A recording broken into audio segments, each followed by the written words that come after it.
is on. Greetings and welcome to Stunt Hangar Video Hangouts. My name is Charles Carter and I'll be your host this evening. If you are watching this as a replay, I want you to know that I host these YouTube live streams every Monday and Friday evening starting at 6:45 p.m. Pacific Standard Time. So make a note so you can watch or be part of the live stream. Plus, we have an after party following the live stream, which is sometimes better than the live stream portion. You must be a registered member of Stunthanger Forum to find the link to attend the after party. Now, here at Stunthanger Video Hangouts, we talk about building and flying model airplanes, sport flying, competition flying, and what you have been doing lately. To join our conversation, if you are already a Stunthanger Forum member, you can find the link if you scroll down to the section called At the Bench. Now, if you're not a member, please register at stunthanger.com/SMF. You must place a space between your real first and last name when you register. You must also use a valid email address or Sparky. The proprietor of Stunthanger will not approve you. If you are inclined to not come in and just enjoy watching us on YouTube, great, wonderful. Please enter your questions or comments at the chat box, and I'll do my best to make your comments or questions part of the show. Understand that sometimes I can't get in a word in myself, so be patient. I will get to your comment or question and ask the panel that. Now, if you find Stunt Hangar Video Hangouts or the many building videos that Sparky does on this platform informative and enjoyable, please give us a thumbs up. That's a like. When I say like, I mean thumbs up. So please thumbs up, subscribe, and share the videos. That helps the channel grow. And please consider joining our YouTube channel membership starting at $4.99 a month, which is less than 17 cents a day. Your support helps offset some of the expenses of running Stunt Hangar. And with your membership, you'll get special badges on the YouTube chat, unlimited replay of member-only videos, and once a month, Sparky has a question and answer show for members only. You can also make a super chat donation, which is located at the bottom of the chat box to make your donations.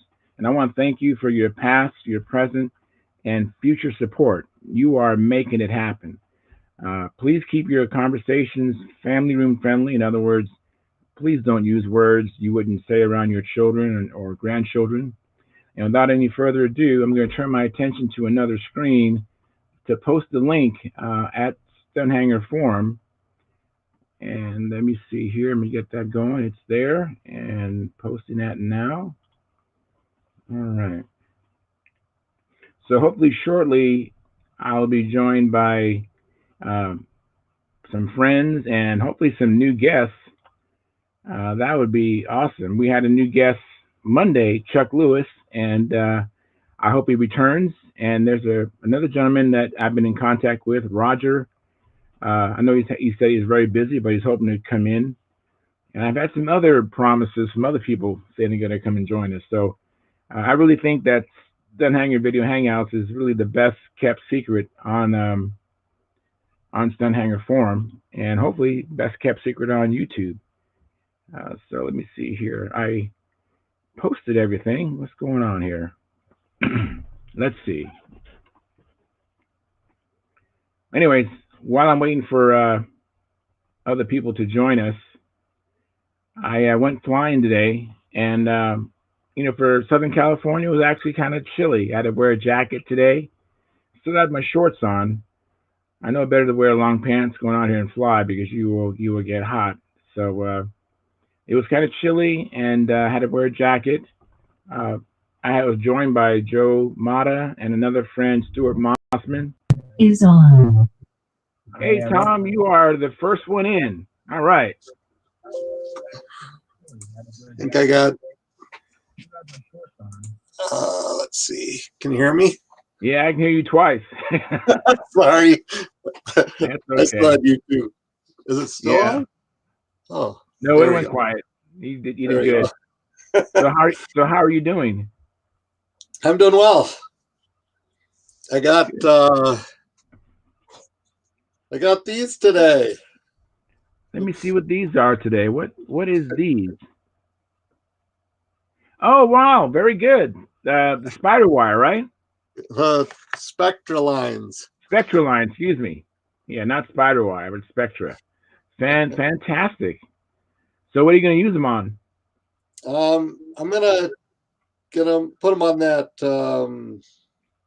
What is it called? I can't think tonight.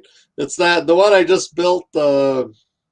Red, white, and black flight streak. Okay. Those colors should have been a good clue for me. I don't know what I was thinking also.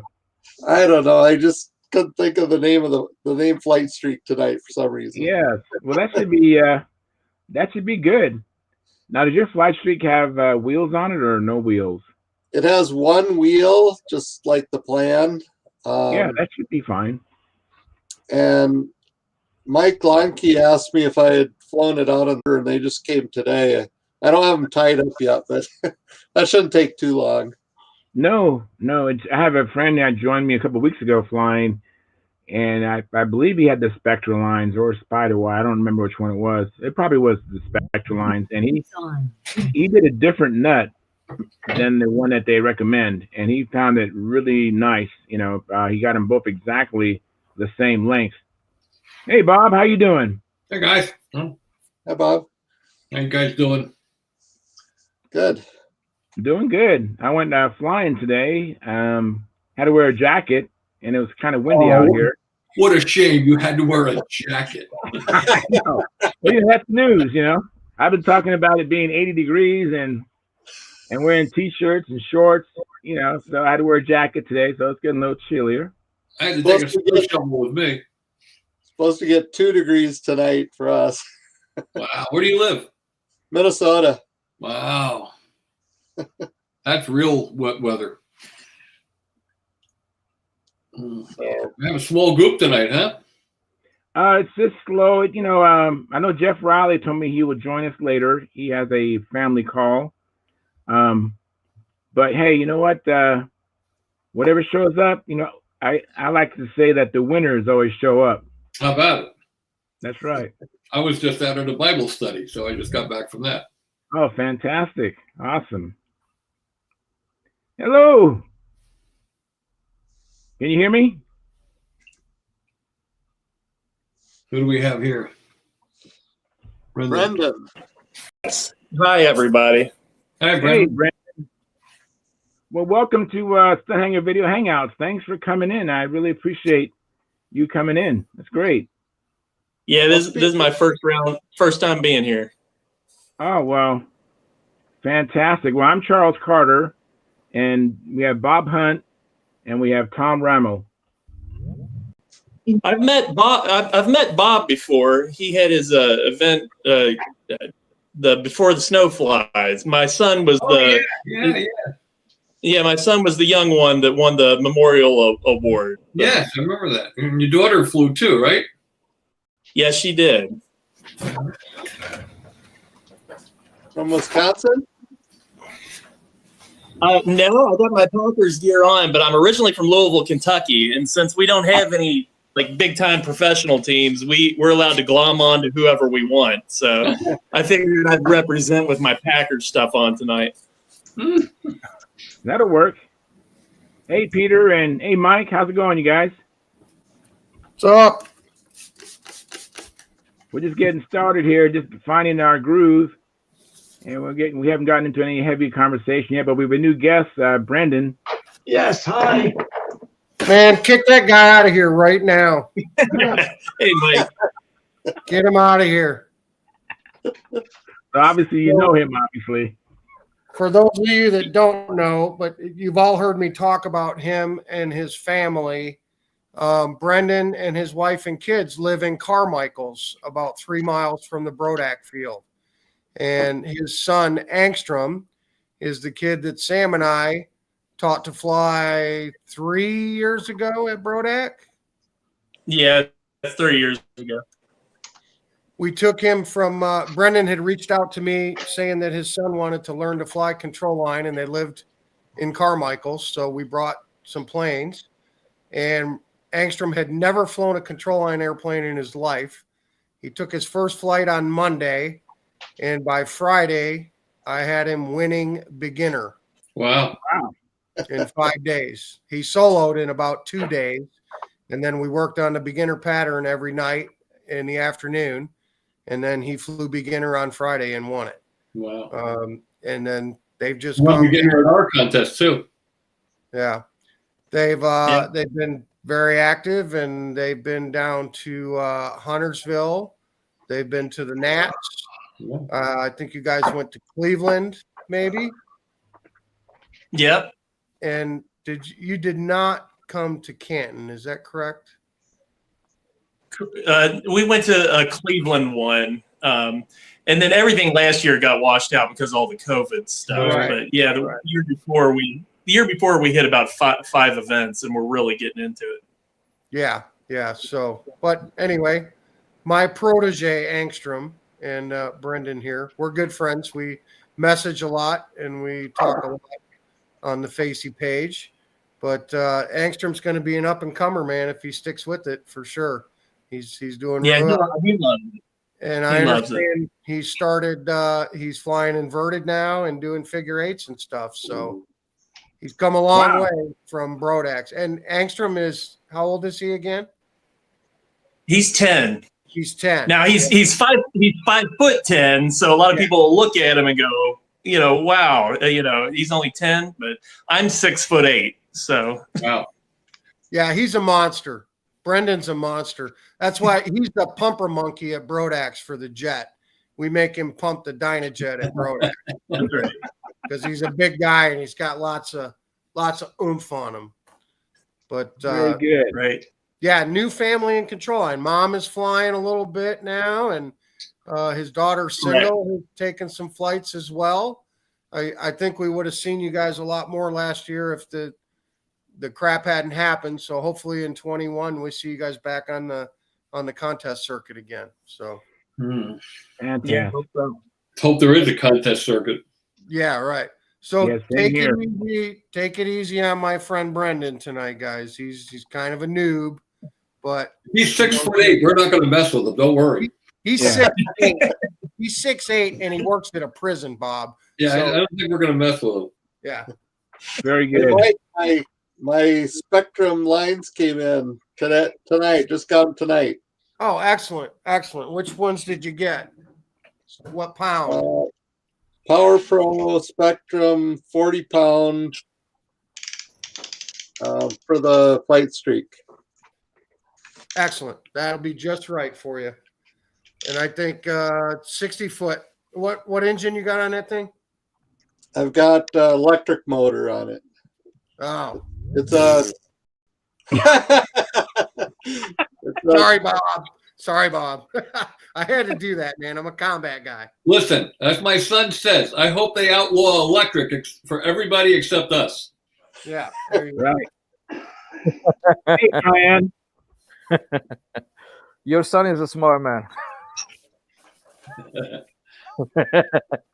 Hey, let me catch up on the chat box real quick. Only have two right now, but we have a James Doran.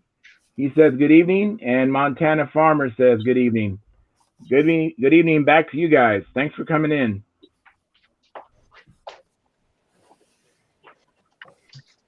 So right now we have 5 likes, 9 viewers actually, and 5 likes. So if you guys would hit the thumbs up, I really would appreciate it. We're a small community, so we really need all hands on deck, and it helps grow the channel. So please smash the thumbs up and give us a like, and really appreciate it. And don't forget to consider, thank you. I see someone just hit the thumbs up. Appreciate it. Now we're up to 5. Actually, I was another viewer. We're still at 5, so let's get the thumbs up going, and don't forget the subscription to the channel and the memberships, the YouTube channel memberships. Go ahead, guys. Hey, I'm doing a little sanding and cleaning here on Marshall Busby's Mobest. All right. I did the rework on the front end to get the the PA40 in there, the PA40 side exhaust. But Nice. I'm going to turn my mic off while I'm Okay. working here. I'm not doing a full-blown resto on it. I just sanded the fuse down, and I'm going to give it a fresh coat of dope. I'm going to paint it red, Fokker red. I'm going to keep Marshall's number on there and then just add mine underneath it. And I'm going to put his PA40 side exhaust that was in his Cavalier 660 is going to go in this thing. So nice. Nice motor. I'm hoping it'll be a pretty killer profile this summer for me. Yeah, Mobest should be. I never seen one in person, but I've always admired it from afar. It's big too, man. This thing has a 58-inch span and 615 squares of wing area. So it's a monster profile, I think. Wow. I think the PA40 side exhaust will be just right for it. So, now, is that a tail wheel or is it just a skid in the back? Oh no, that's a tail wheel. Okay. That's a Well, I tail see it wheel. now. That was Larry Cunningham's design, right? Yes. Yes, Larry Cunningham. Unfortunately, the gear that was on this thing, boy, they were really nice. They were pretty intricate too. It was some wire gear that went down with a bend, and they were triangular with like not wheel pants, but what would you call? Spats. Help me out here. Fairings, spats. Yes, fair. Yeah. They were really nice, but the wood had got so hogged out in them, and they had been bent so many times. I took the gear that they were designed for off the airplane, and I'm going to substitute for a set of Hobby King carbon fiber gear. So I'm cheating on that, but I didn't have the wherewithal to rebuild the original gear and get it all right. I'm shortcut, fast guy, just trying to clean it up and get it back in the air. You know? Is that gonna be your trainer plane or your fun plane profile? What? Yeah, profile. I'm gonna once I get it done, I'll go out and fly it, and if it's straight and true and it flies well, I'll use it in profile this year. Cool. Nice. Okay, That's a I'm nice gonna turn motor. my mic off. My daughter's All right, calling me, and I'm gonna be standing. Yeah. Well, okay. Excuse me, guys, for a minute. I look for the best electrons I could put in my batteries. So I had to go to the local dirt track and look for European electrons and stuff like that. So they're just better quality. So I got a big kick out of that thread on Stunthangar about why is glow fuel costing $50 a gallon now. The electricity hasn't changed in price, really. Yeah, you have to look for electrons everywhere to find the best ones. Put them in your batteries. So otherwise, they. I just bought a gallon of Omega 10% for $17. Wow. So it's not $50 all over. It's just the hobby shop here, they're smart. They just use fuel as a loss leader. He just buys it by the crate or pallet, more like it, and he just sells it at cost. He makes money off the rest of the hobby shop, but he gets the fuel in to bring everybody in. So that's kind of a smart businessman. Since I've been playing with diesels, I found that kerosene and castor and a little bit of ether isn't very expensive. So how much is it gonna be for you? All that. The kerosene and the ether and all that? Yeah. Let's see, 5 gallons of kerosene costs, if I remember correctly, about $10. Wow. Maybe 15. And the castor costs the same as whether you're making fuel or diesel. Right. And you buy the ether by going to the farm implement store and buying some John Deere starting fluid, and you just decant it and use it. And you mix it up pint at a time because that's about what you use in a day's flight. Store it in a metal container or a glass glass container that you can seal off real well, and you're in pretty good shape that way. Where is a good place to store your electrons? Well, bend over. That was a fast comeback. I couldn't help it. You opened wide up on it. See these hands? I found out about storing electrons, okay? When I got electrocuted, I know about storing electrons. I like electric, don't get me wrong. But there's still some IC engines that I like playing with. Yeah? I have some too. I play with them too. That was a quick comeback. Sometimes, Bob, sometimes.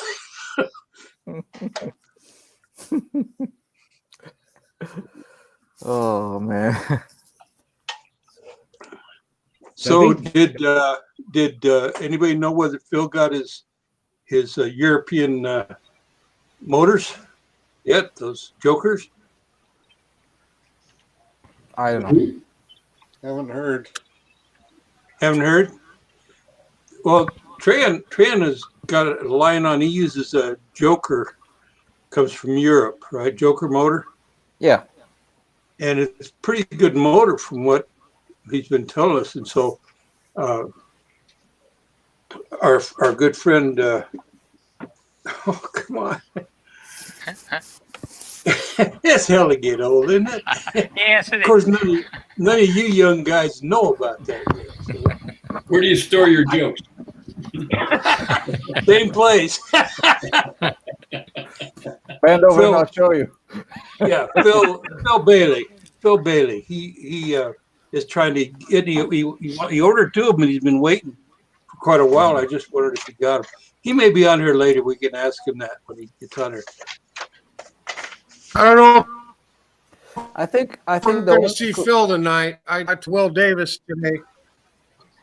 He said a bunch of them are going flying at Huntersville tomorrow, and Phil's going to be out there. Tryon, aren't you supposed to be in Huntersville tomorrow too? I'm going. You're going. Mm-hmm. Oh, okay. That's why I'm going to cut it kind of short tonight. So. Yeah, Atlanta to Huntersville. What is that? 3-4 hours? Oh, 3 hours. 3 hours. Okay. Mm-hmm. Boy, it takes me that long just to drive up to where Gordon and the bunch fly up in Kaysville. Yeah. So what I found out is that the equivalent to the motors I'm using is pretty much the badass 3520s. They are a little bit heavier, about 10 grams heavier, but it's just 10 grams. I mean, big whoop to do. But if you look at the badass motor 3520, which is the equivalent of a 4346. I'm using 4250, so a little bit less diameter, a little bit longer length, but the weight is about the same. But if you look on 6S, about the same exact power, 1,200 watts. Wow. So this would be a nice equivalent for that. So probably I'd go, if I didn't have my motor, I'd probably go here, the badass 3520 560 kV. Now, right, so let me see. I'm trying to see if I can find an equivalent for a. I know I'm running a much bigger motor than with a very small prop on it, but it's just sipping electrons, and it's very nice on the battery and on the system. So that's why I'm using it like that. So that's where you're storing your electrons in.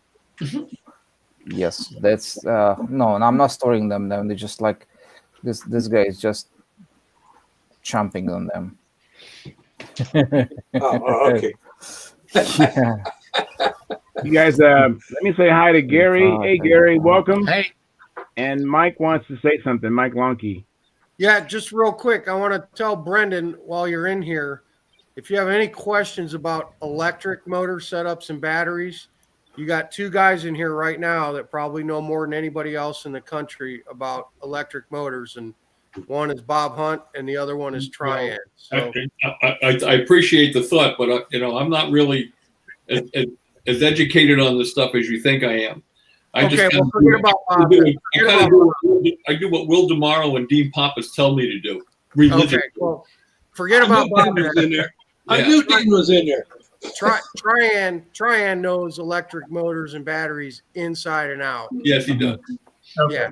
So if you got any questions on electric stuff that you're putting on Angstrom's planes, Tryon's your guy. Well, we have another person joining us on the chat, and that's Top Brent. He says, "Hola, amigos." Hola, amigo. ¿Qué pasa? Hola. How's your paso? Well, Tryon, I last week got a Race Star 4250 motor for one of my planes. Race Star 4250. Yep.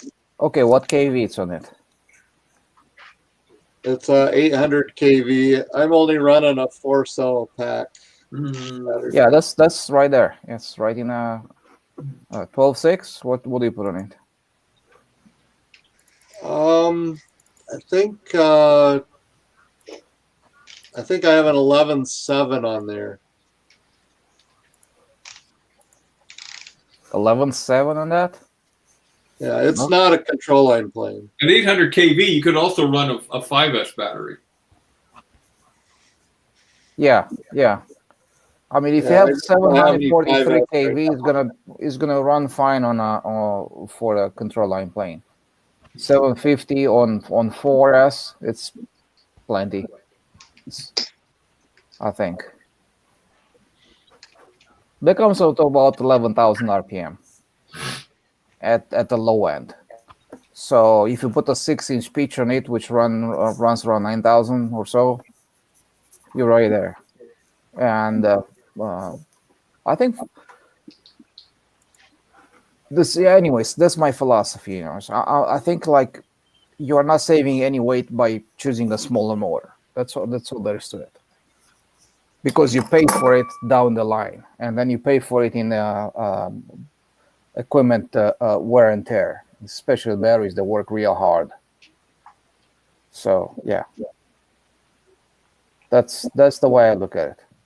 If your motor, if the bigger the electric motor is, the less work it has to do to spin the same prop with the same RPM, comparing to a little bitty tiny one, right? So yes, you save some weight in the motor, but now you have to have a bigger ESC to pump the power in there. You need bigger wires. So weight again. Then you need a battery that can handle the high amperage and the high draw that the small motor requires. So you waste weight on the battery, waste weight on the wires, waste weight on the ESC.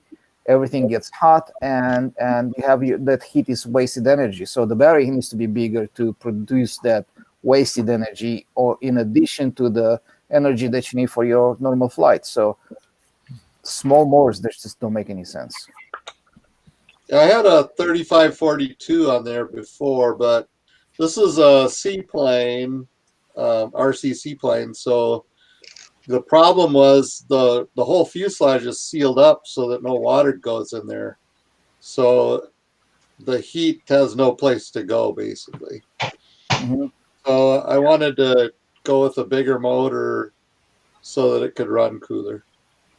You just did that. I bet you if you put like any kind of temperature probes on it, it's running like it's nothing.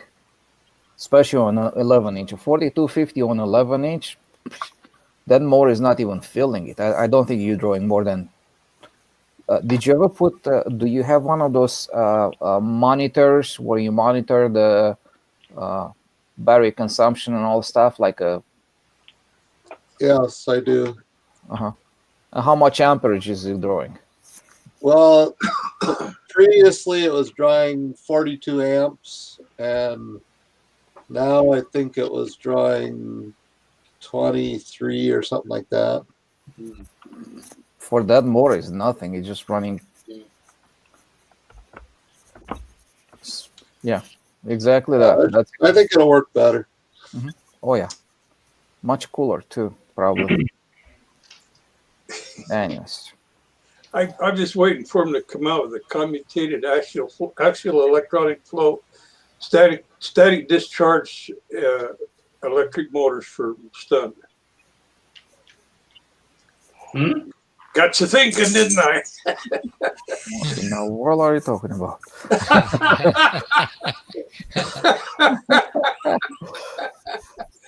I'm talking about one that runs off the static electricity in the air. You don't have to charge it or worry about it. Yeah, great idea. I remember watching Paul Walker run off some static electricity in the air one year. Oh, did he? Yeah, he did a lot. I never knew he could break dance. At least he didn't let go of the handle. So he had on rubber shoes? Is that what he had on, Bob?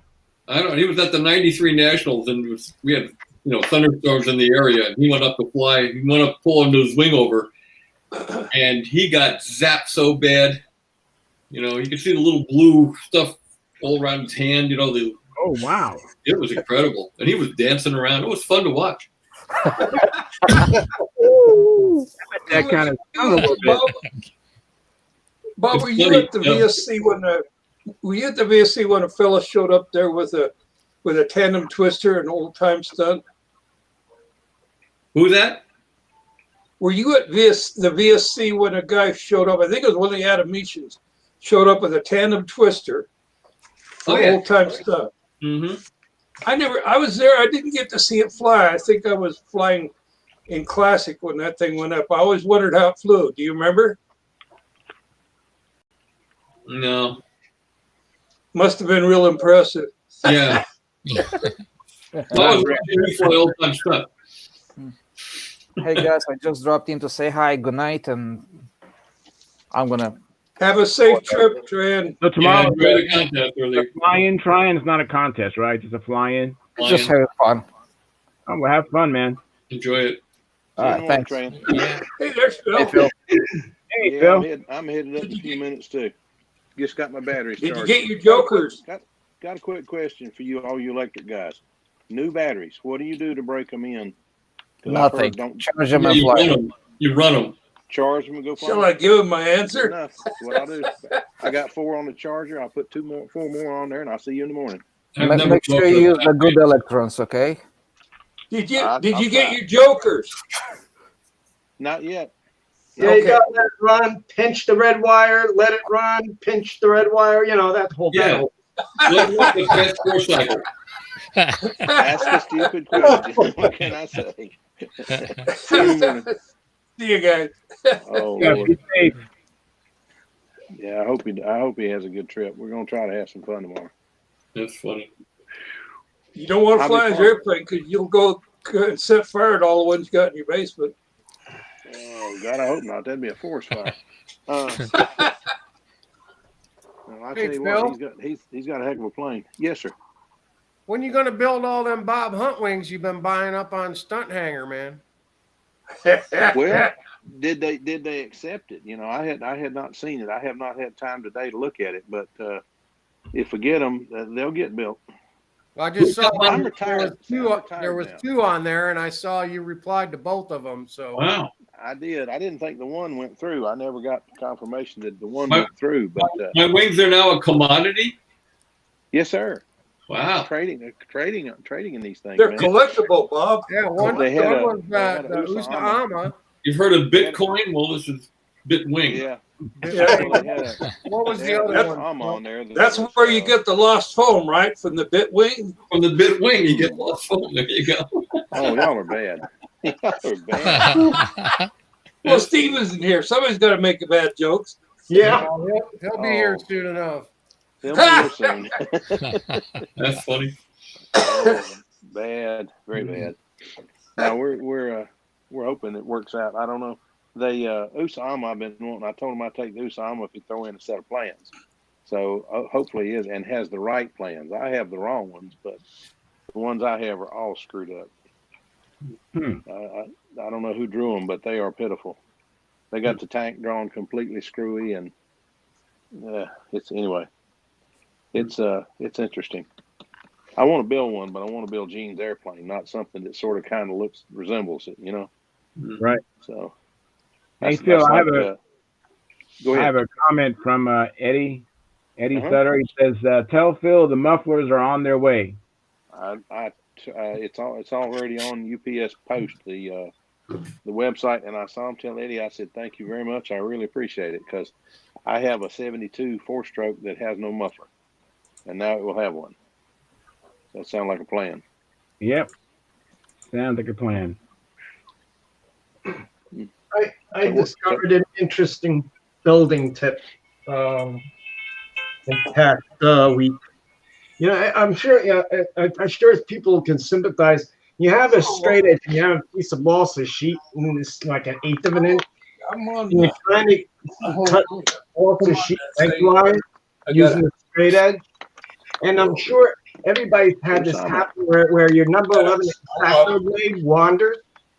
You know, wanders, and you end up with a piece you thought was straight along the straight edge, but it looked like, you know, the Atlantic Ocean with all these waves in it. Right. I found that you go out and you get one of these. All right. Roller cutters. Yeah. This is a 45 millimeter. The 60, the larger wheel, works even better. But you use this, and you put this tends to sit against the straight edge, and as you pull it along, you can make the cut in one pass, either cross grain or grain lengthwise. And this this has almost no tendency to wander away from your straight edge. Huh. That's good. I just bought one of those. For me. That's nice. Appreciate that, Pete. That's a good idea. And you can get replacement blades for them, just like you can get for the 11 Exactos. So you get some replacement blades. You pick up a 45 or the 60 millimeter wheel size of this, and up to at least I've been using it up to an eighth of an inch balsa sheets. It works like a dream. Huh. Really? That's good. Yeah. Peter, I got a treat for you. Look up. Get you instead of buying number 11 Exactos and using them one time and they're dull. Go get you some scalpel blades. Yeah.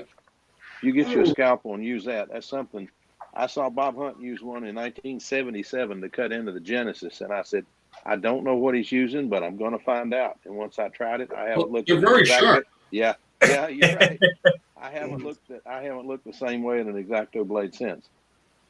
Like I said, they're very, very sharp. You got to be careful. You know. Yeah, there you go, There's Peter. A scalpel. That's a nice handle. My scalpel has a handle, I guess that's just a giveaway handle. That looks pretty good.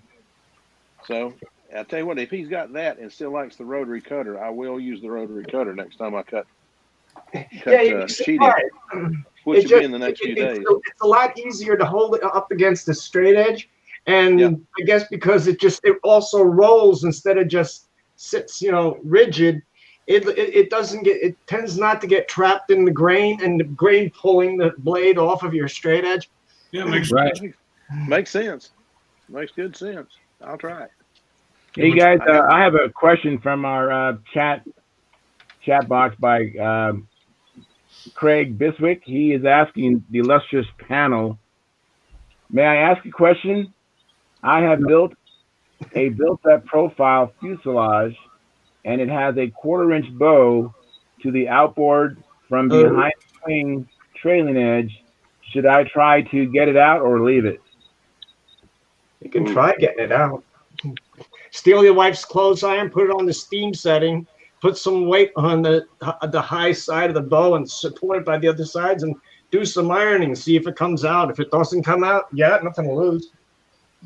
Hey, Craig, did you get those eliminator plans yet?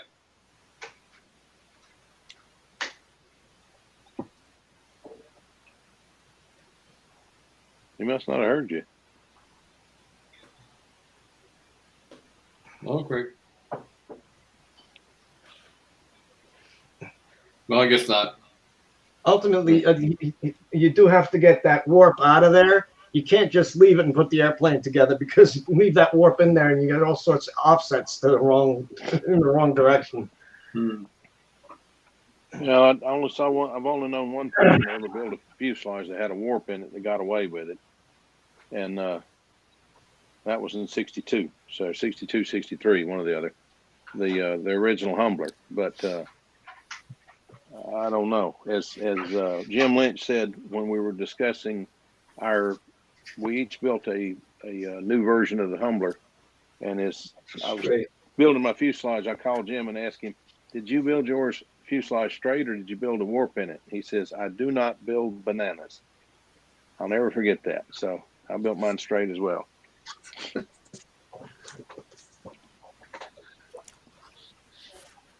All right, somebody say something here. Come on. Come on. I'm sorry, I'm busy on the chat box. What a chatty group we have tonight. Yeah, right. If it's a build-up fuselage, how do you build it with a warp in it? No, he said it was a flat cable? profile. He said it was a profile. At least I think he said it was a profile. He said it was a built-up profile. A built-up profile? Yeah, it's a built-up profile. If it were a built-up profile, I would be inclined to cut the sheeting, bend it flat, and then put a scab in there and see it in there. But I'd be sure and cover over top of that so it doesn't warp again. But I've seen Larry Drawn built a 52 Nobler wing, and you've never seen a wing that warped.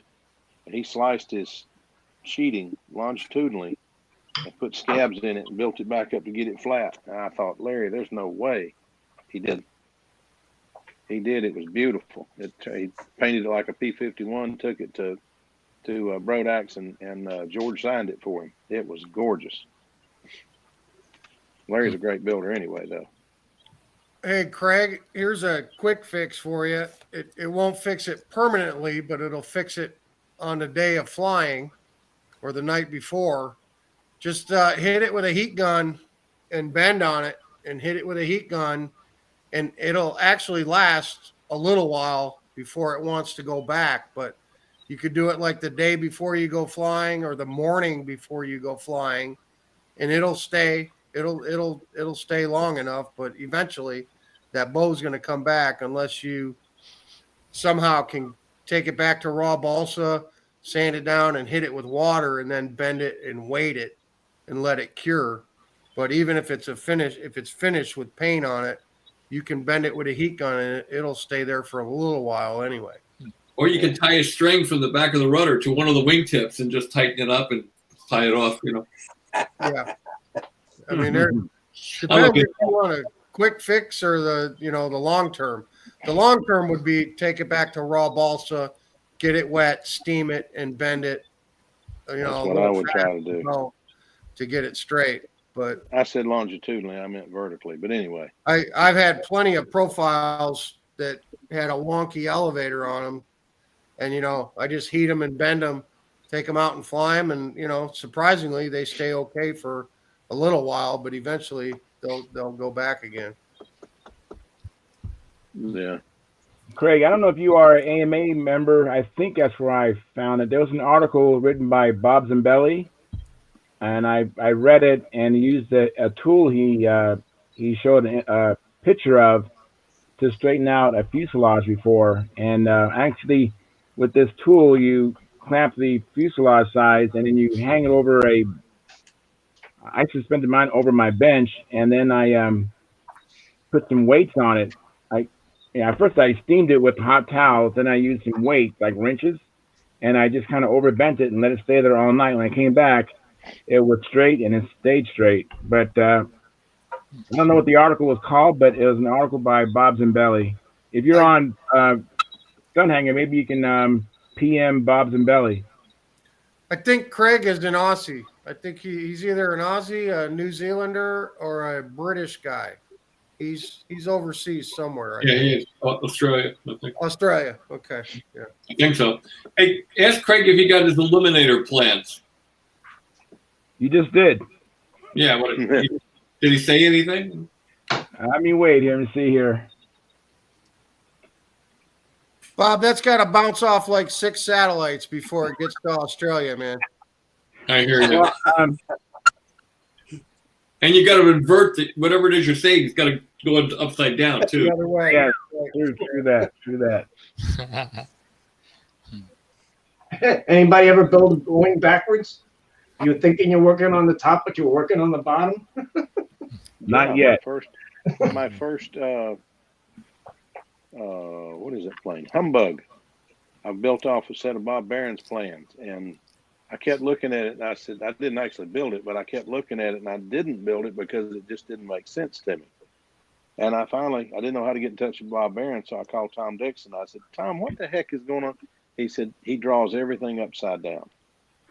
Think of it as if you're looking at it from the bottom. I looked at the plan. Okay, makes sense now. Yeah, because if you end up building it the wrong way, you're going to be flying clockwise. Yeah.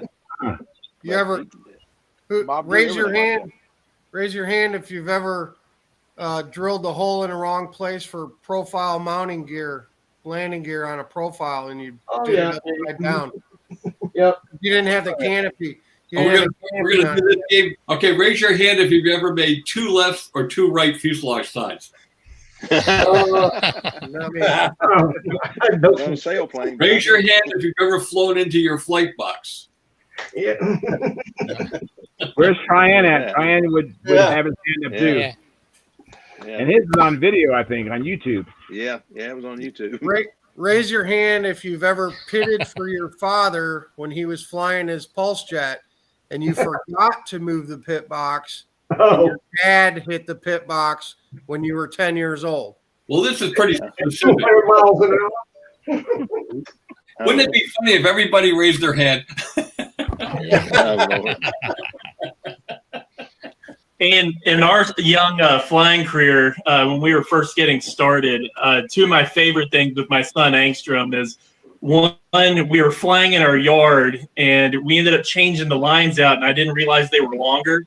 And so he clipped the fin and sheared off the foam wing, the outer wing, but the plane kept going. So we got video footage.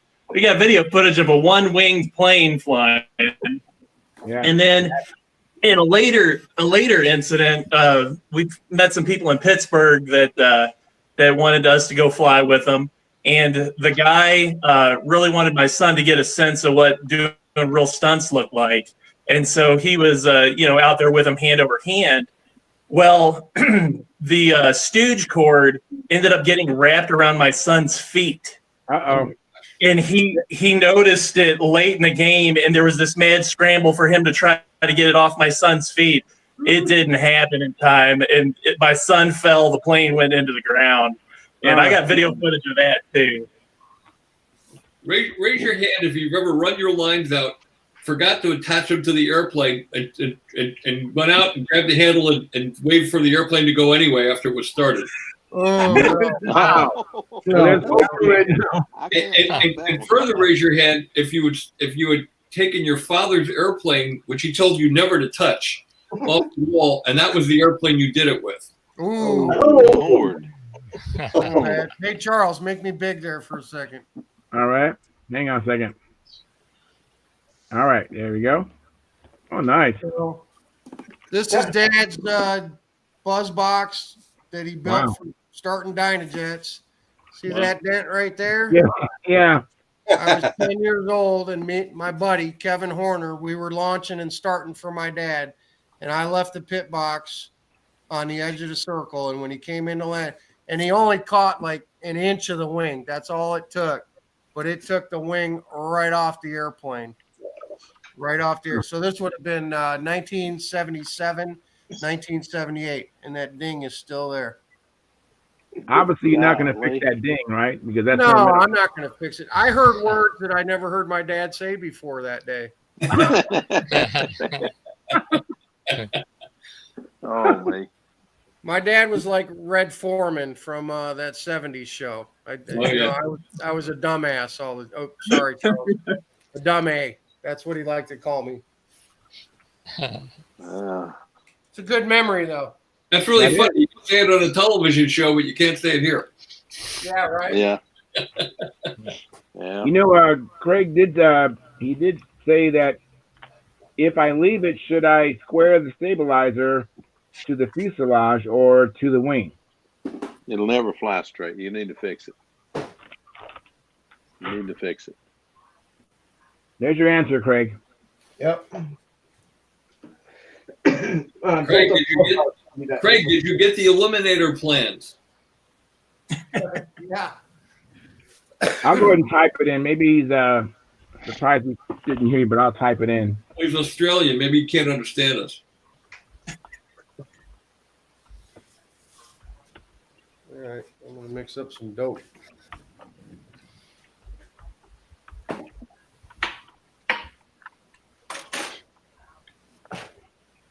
Hey guys, I do have a question about a lightning streak wing that I'm putting together. It's really my first ribbed kitted plane that I've ever tried to put together.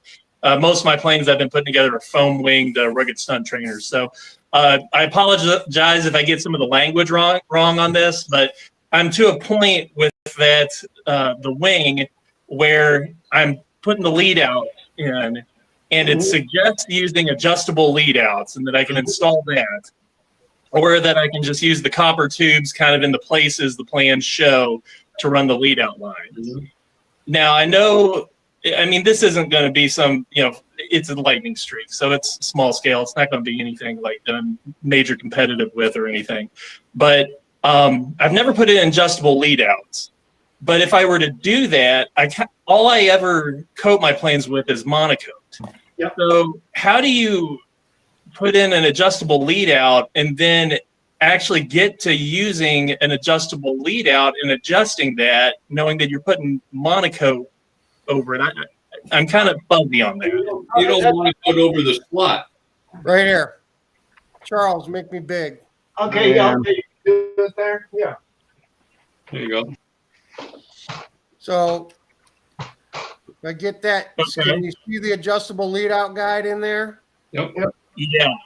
So you got your 440 Allen head to tighten it up and down, to tighten it, you loosen it, and then you can slide back and forth both ways. So the trick is you got to get your monocoat like overlapped enough over the edge so that it's fixed. But you just make What you do is you put the monocoat into the slots first. Well, before you cover the rest of the wing, makes it a lot easier. Oh yeah, that gives you something to tack down to a little better too, for sure. But Brendan, can you see that? That's basically how it works. Okay. I mean, they're showing the adjustable lead out, way in there on the last rib, right? That's where you got yours? Yeah, that's correct. That's correct. And so how did you make that little pocket then? Because, I mean, obviously the kit itself only provides one It's one yeah, piece there. I know what you're saying. Yeah, on the lightning streak, it's a solid tip. It's not two pieces of balsa. Correct. It's just one. Well, that's a good question. I don't know, because every one I've ever had has a balsa sheeting there and balsa sheeting there.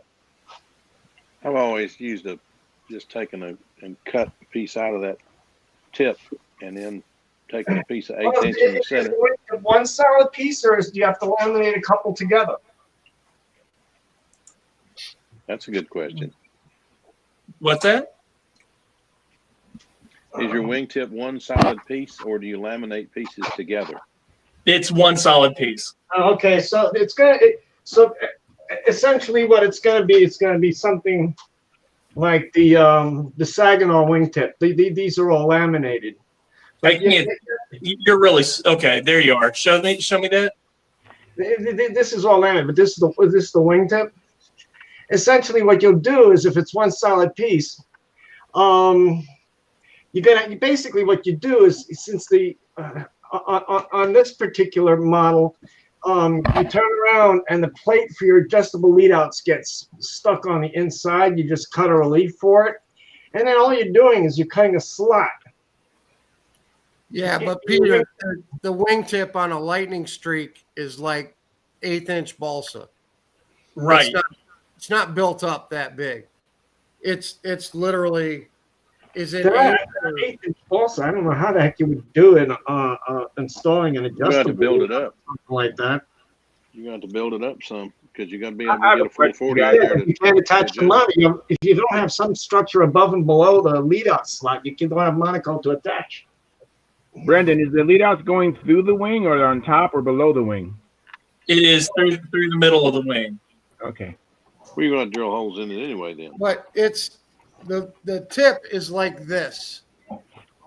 It's Let me just get- a flat piece I of can't ball. see it, Mike. Okay. Yeah. The tip. Here we go. The tip is just like this. It's a flat piece of 1/8-inch balsa with a rib, and it's like that. That's how the lightning streak is. Okay. So he's asking, how does he get the slot for an adjustable lead out guide? Well, I'd do it just It's like you something got it this there. thin. I'd cut a piece of 1/8 out and put plywood above and below it. Yeah. Cut that piece out. Just like you've got that, you've got to reinforce the plywood. At least on top, it looks to be. Yeah, I think that could work. I think it could work. You could sheet it, just in that area if you wanted to, and then slot it out. But yeah, and actually, this is an old Russian plane, and they drilled a hole right through that 1/8-inch plywood, 1/8-inch tip to go through the wing, but they're not adjustable. Yeah, you need room in there to move that back and forth. Yeah, plus to get an Allen key or a tool in there to loosen and tighten the slider nut. That's true. Yep. Hey, Bob, So, I got I a guess question from Craig. He says, no, not yet, but I haven't paid for them either. Well, serves you right. I'm not too worried about that. I just want to make sure he gets them. Well, I have not been able to get in touch with Tribble yet to see about getting the plans to Usama, but the fellow online was wanting to sell an Usama wing. I thought if he's got a set of plans with it, I might take it. But we'll see how that works out. Brendan, regarding the adjustable lead outs, there's other styles of adjustable lead outs. There's some that use eyelets, Yep. drill holes, and then you just put a slot through the holes, and you just slide the wire to one eyelet to the other, and you make it adjustable that way. Yep. okay. Oh, Have you seen that before? Some guys does. exclusively. I have not. I might have something like that, Charles. Here, I know what you're. Yeah, I've got something like that on my impact, but that's downstairs. My It's too big to Kiyosaki bring has up. it. Okay. That's the way Sparky builds his. He takes basswood, drills holes, takes his little file saw and cuts a slot in it, where the eyelets are just smaller than the hole, so it's got tension on it. But you can get your fingernail or knife or something under it.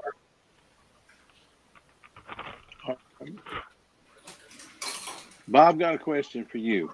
Yeah. Knower of all things.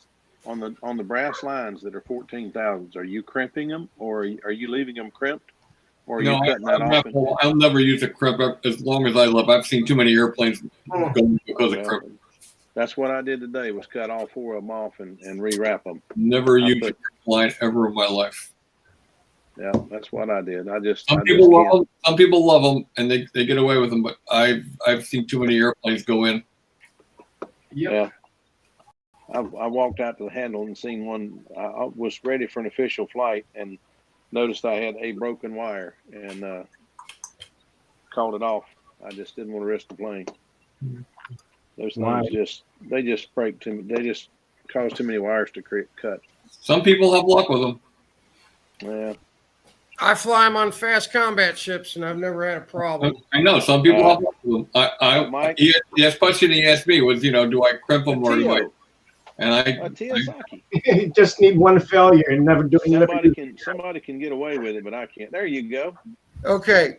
All right, Brendan. Here's another way you can do it. So you could thicken up that balsa at the tip.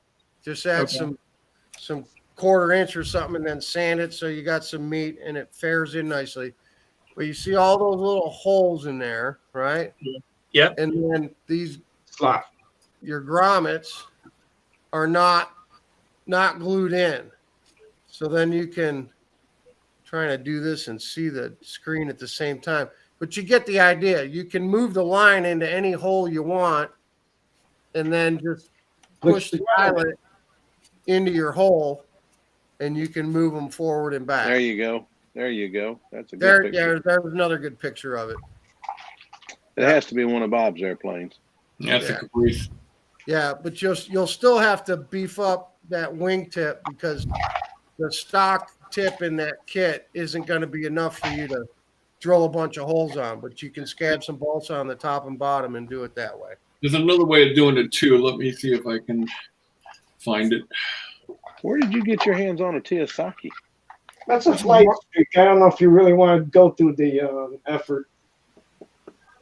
Yeah, that's the other thing. It's a lightning streak, man. Just put them like an eighth of an inch behind where the plans say, and you'll be fine. I mean, that's the other option. And like I said, you know, this is intended to be a world beater or something. So, I mean, I could just go with the little brass tubes that are there and just go with what the plans say and just, you know. Move them just a hair back from what the plans say is what I would do. Phil, this is Marshall Busby's Teosaki. Okay. Yeah, this is Marshall's. I got this with the rest of the stuff. It's You need to finish that up and fly it. She's pretty tired and pretty beat up, man.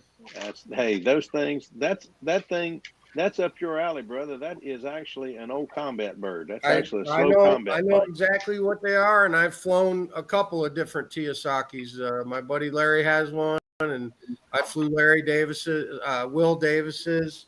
I've flown a bunch of them too, but those are great airplanes. I'm going to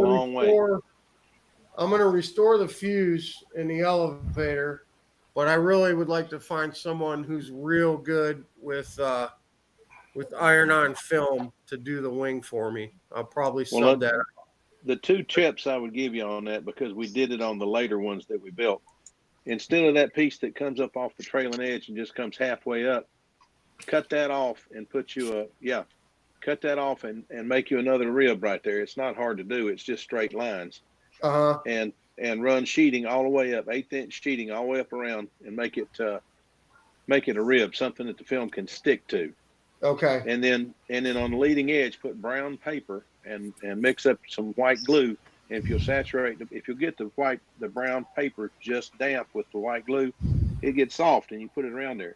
Rub it on there with your hand and get it to stick to it. Makes it so much stronger and dent resistant. Well, Phil, you sound like the guy. Well, I mean, I can do it. I've built a few of those. Yeah. I have 5 of the leading edge sets downstairs right now. I mean, I can do the leading edge and redo the fuse. I just really want someone that can do it justice with film, because I really suck at film. I'm no good with it, man. Well, bring it with you next contest we get to together, and I'll take it and fix it for you. Okay. Yeah, I'll get the any preference on the covering material, because I'll get a couple rolls. Or a cover. Okay. The Conocoat or Aura cover. So as far as I can tell, they're the same darn thing. Okay. Well, I'll be in touch with you on that. This one's kind of on the back burner, but I would love to get it airborne. Yeah, you thought the world of Marshall, and I thought of the world of the guy who had designed that plane. So I'll fix that just for him. And I think this is probably one of the early ones too. I think Marshall was probably one of the first kids on the block. It is. Marshall was one of the first ones to get it. Right. Get one. Right. So. Well, So cool. Bob, he was a combat guy and one of Clayton's buddies, so he got one of the first ones. Tommy got the first one. That's, I think, the third one. I'm not sure. And I got the last one. I got the very last one that he helped build, but it's only because he was so sick he couldn't build it, and he had promised me one. So he said, "Come over to the house." So I came over to the house. He said, "Sit down there. We're going to build a Teosaki." He never touched it, but he told me step by step how to build it. And I never knew he was sick. A month later, he was gone. Oh, man. Wow. He never told any of us he was sick. Even Tom Looper didn't know he was sick. Hey, Steve. Hey, Steve. Welcome. How are you? Hey, Bob. Hey, Eddie. Hey, Eddie. I appreciate it, buddy. The mufflers. Yeah, no problem. Hey, Bob, I got a question on that plane you just showed. your lead outs were right beside each other. Is there an advantage to that? Those are little Delrin. I used to, I grew up in a machine shop. My dad had a full machine shop, and I was able to make little brass or Delrin inserts. And one day, Roy Trantham saw them, and he said, "Where do you get those?" I said, "Well, I make them when I need them." He said, "Can I have a couple of them?" And I said, I gave him a couple. And the next thing I know, I got a bag in the mail of about 400 of them in a pack, bag. He had somebody over in Czechoslovakia, Czech Republic, friend of his who was a machinist. He had him do them on a screw machine and sent me a whole bag of them. Wow. Yeah, but Roy, the one that was Roy. on that last plane you just showed, they were right. I mean, you were side by side in the holes next to each other. Is there an advantage to having them that close together? Yeah. Oh yeah. If I could have them coming out of the same hole, I would do it. Guys, remember now, he flies his wires. His lead out wires are different lengths. If you try that with them the same length, Right. they will hang up. And you Yeah, will mine are staggered so that when you're you're full weight one way, no matter how you pull the lead out wires, the clips never get adjacent to each other. Right. I just didn't know if there was an advantage to it or if that's just the way you did it. Oh yeah, there's an advantage certainly to having more adjustment, more option for adjustment. There's it's a Murphy's corollary. If you make them adjustable, you'll never have to adjust them. If you make them adjustable, you'll never have to adjust them. And if you don't make them adjustable, you'll have to adjust them right away. Because I know the plane, all the ones I built, back in the 80s, they were all set lengths with the tubes and everything. But now that they've got the adjustables, it seems like they're getting closer and closer together. Like right there, you got them a half inch apart, maybe. Hey, how you doing? Side to side. Well, I'll tell you a corollary on Bob Hunt. He don't do anything that's not for a reason. He will find a way to ink the last bit of performance out of that airplane. So, I mean, I just don't. I mean, you got a 4-inch bell crank going down to a 1/4 inch, open, and then back to a 3-inch handle. So I didn't know if it's creating less drag, if it's or what the reasoning behind it is. Well, not that it's wrong. I just don't know. The idea is there's a perfect point where those lines need to come out for that wing. It's the balance point of the wing. And if you can get the lines on top of each other, like Bart Kopinski did with his plane, that's one way of doing it. But Bob puts them side by side, so it's all on one track. You're laser focused on one point. Yeah, everything's focused on one point, and your hinge point's right there, and makes everything this far safe. apart or this far apart. Yeah, but the thing is, like I say, those line clips, if the wing's up this way, the line clips are coming out. They're not beside each other. They're staggered, so they never come together. Because if you put them where they come together, they're going to hook together, and then you're going to crash plane. Oh, yeah. Hey, yep. Been there, done that too. Yeah, unfortunately, I have too. That's how I learned. It's really, I tell you, don't do that. Ask me how I know. Yep. Exactly. Wait. What's going on here? Yeah, that's what I did.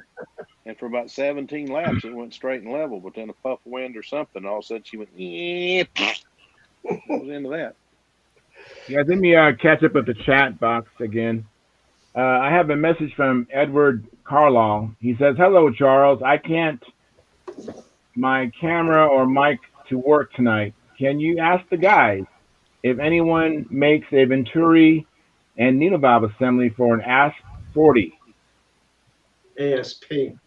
And I imagine that Jim Lee probably has Jim Lee.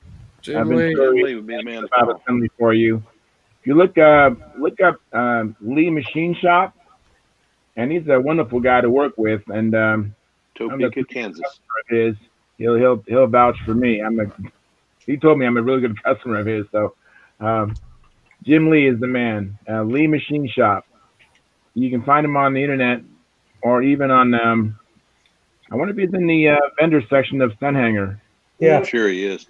Yeah, I'm sure he is. Yeah, I know he is. In fact, yes, he is. Because I didn't look it up for You can't- I can supervisor. give you this information now, but just check it out. He's really good. Am I caught up? Oh, also, we've had like 23 concurrent viewers. We only have 11 thumbs up, so please smash I'll that get like you one button. right quick. How do we Yeah. do that when we're on the call though? Because I'm your not telephone. on YouTube. Oh, On your I guess telephone. the telephone, I guess.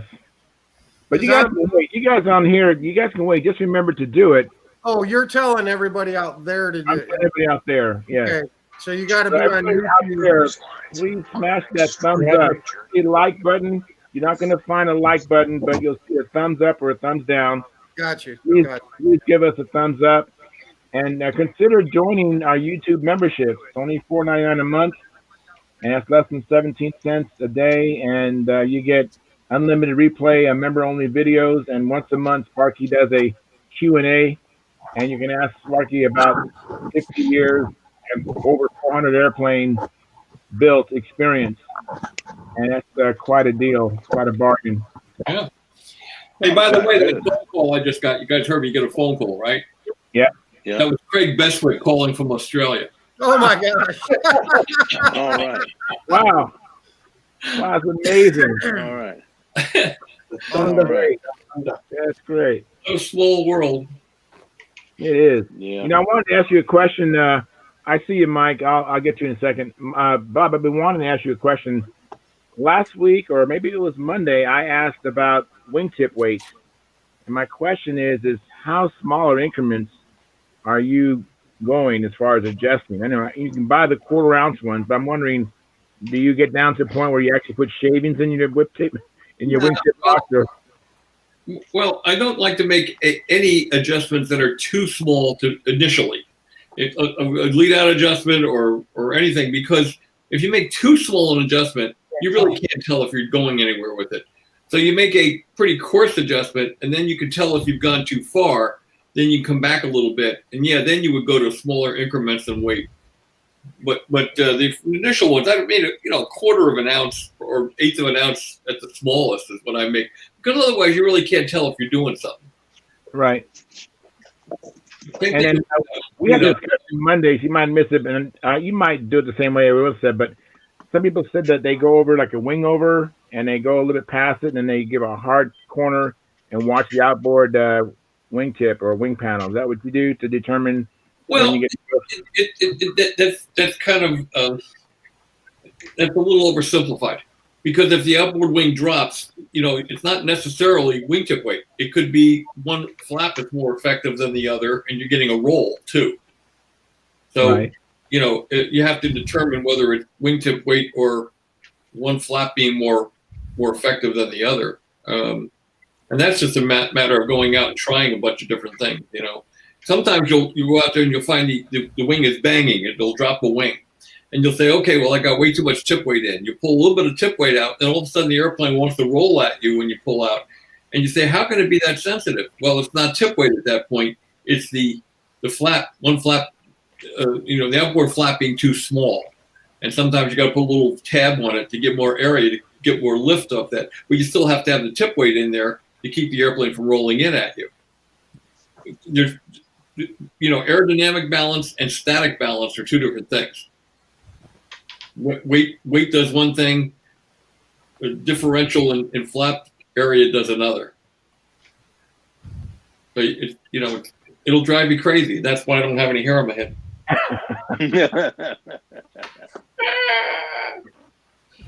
Well, thank you, Bob. I appreciate that. That's a really good answer.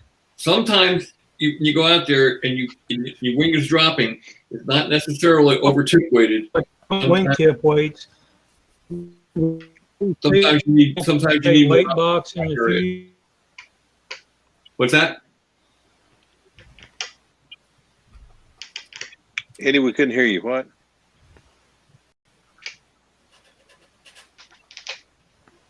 Somebody froze. He must have froze up.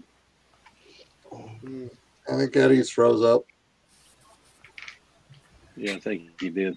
So would it be feasible?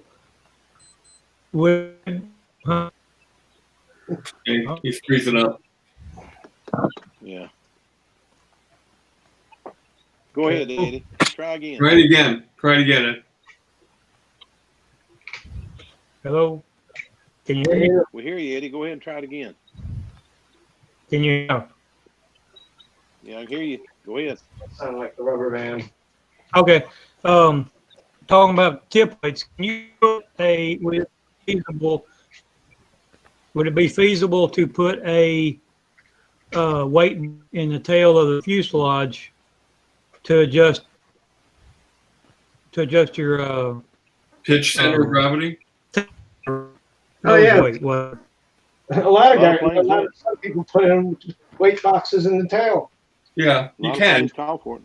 You can. It's obviously, if you don't have to add weight to the tail of the airplane, it's a good thing. You don't, because that's inertial. If you don't have to add weight to the tail, it's a good thing. But certain airplanes, a good case in point of airplanes that need weight in the tail. Classic airplanes. They were built back in the 1960s. Okay, and they typically had Fox 35s that weighed 6.5 ounces.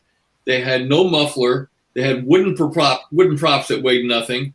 And something that people don't think about too much, back then was only one lap required between maneuvers. So they had smaller tanks in them too. So the noses of those airplanes were very light. And then when we build them today and we put in Schnurley ported motors with carbon props and 4-ounce tanks, because now we have 2 laps between maneuvers, all of a sudden, it's impossible to build those things where they don't come out nose heavy, and you almost have to put tail weight in them. That make any sense? Oh yeah, that's a great Makes good explanation. sense. I don't feel so bad about some of my classic builds now. Yeah. You wonder why you can't build a classic airplane where it's not nose heavy, because all the stuff we have today to put in them is much heavier than what we had back then. Again, a muffler. Didn't have that. I kept wishing I could get into your magic stack of balsa. I figured you had magic balsa or something. I still think he does, guys, because I picked up his Caprice and it didn't weigh nothing. That thing was amazing. It's funny because we were talking about that the other day, Teddy and I. The first time I ever met Ted Fancher was in '74 Nationals in Lake Charles, and he recognized me from the article, and he came up and introduced himself. And he said, "Can I see your airplane?" I said, "Sure." We went up to my room, and I had two Genesis. I had a 35 size Genesis, and I had the 46 size Genesis. And Bill Fitzgerald was there too. And Bill Fitzgerald picked up my 35 size Genesis, and he looked at Ted with this look in his eye. He says, "It doesn't weigh anything." Wow. It was a 30. I have a picture of it. It was a 36-ounce airplane. Wow. I had the same impression when I picked up the 46. To be that big, that was a light airplane. Yeah. Well, the first 46 one I had was 52 ounces. Wow. Yeah. Oh man, that's 710 per inch. 700 remember now, per inch guys, at wing. that Here, time here's we the were one I used was talking about. At that time, we were used to looking at 35 size airplanes. These 46 planes looked huge anyway. Wow. And then he Look had at this that. thing, and I picked it up, and it just didn't weigh anything. Oh, that is nice. Look at the hair. See, I had hair once. Yeah, you had hair once, yes. Yeah, I remember a lot of hair. I remember when you had hair. But that little 35 one, that weighed 36 ounces all up. Wow. And those are. I wish they were in color. I could see the colors, but I imagine they're bronze, right? It is in color. It was white with black trim. It's black and white. Wear the white pants and white shoes. Yep. Yep. Those were the days. By the Very way, that piece of water, that is Lake Charles. Wow. Yeah. Wow. You guys, let me catch up on the chat. Let me see here. My friend Keith. He says, "Hi guys, just listening in from San Diego," and he says, "Hi Charles," and I say, "Hey Keith." And then Edward Carlisle says, "Thanks. I found him in the vendor's corner." I'm sure he's referring to Jim Lee of Lee Machine Shop. Yeah. And we're up to 16 thumbs up. So please smash that thumbs up, and don't forget to subscribe, and don't forget the super chat. We have an opportunity for you. If you don't want to commit to $4.99 a month, just give us a super chat. Whatever you can afford will be greatly appreciated. And don't forget to like and share as well. So I think that I'm all caught up. Bob. Hey, Bob, what do you think of I'm Tom having Brady trouble, now? Bill. I said, what do you think Okay. of Tom Brady now? What do I think of Tom Brady? Yeah, I'm not a Tom Brady fan. Why? I know. That's why I There said, you what do go. you think of him now? Now he's got, I think he's going to be going on vacation this week.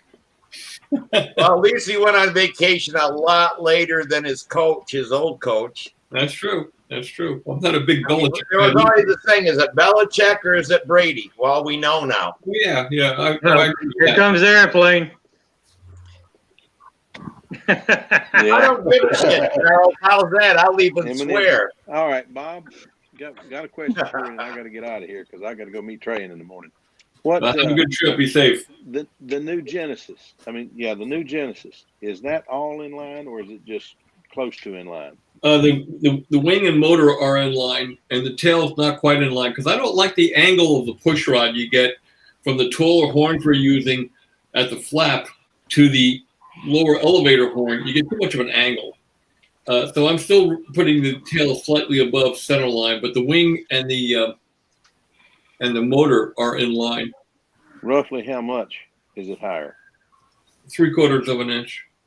Oh gosh, so it's where it was on the Super anyway. Anyway, maybe I don't know. It's a little lower. I mean, it's cut into the fuse side a little bit. Okay. Well, you you know, I've always loved the Genesis, so I've been ever since I saw your pictures. I've been looking at that thing again. I'll find a picture over here. Yeah, Bob, you was talking about putting the tail weight on the classics. My shoestring, I had to put some weight on it, and I just set it on the stab. Found out how much lead I needed, and melted it in a spoon. Yeah. And then let it cool, popped it out, and used hot stuff and stuck it to the fuselage underneath the stabilizer, so it's rounded. And then when I painted the fuselage, it was painted over, and you can't even really tell it's there. Yeah, that's right. Way to do it. It's a way to do it. Yeah. Because we didn't have the stick-on weights back then. My Nobra's got about a good 3/4 of an ounce of clay on the back of it right now. But this electric systems was new to me when I did this, but it's turned out to be a really good airplane. Guys, let me interrupt for a second. Mike has something to say. Where'd Mike go? Yeah, He had his hand up. There he is. I got two things actually. So ball links, Dubro ball links.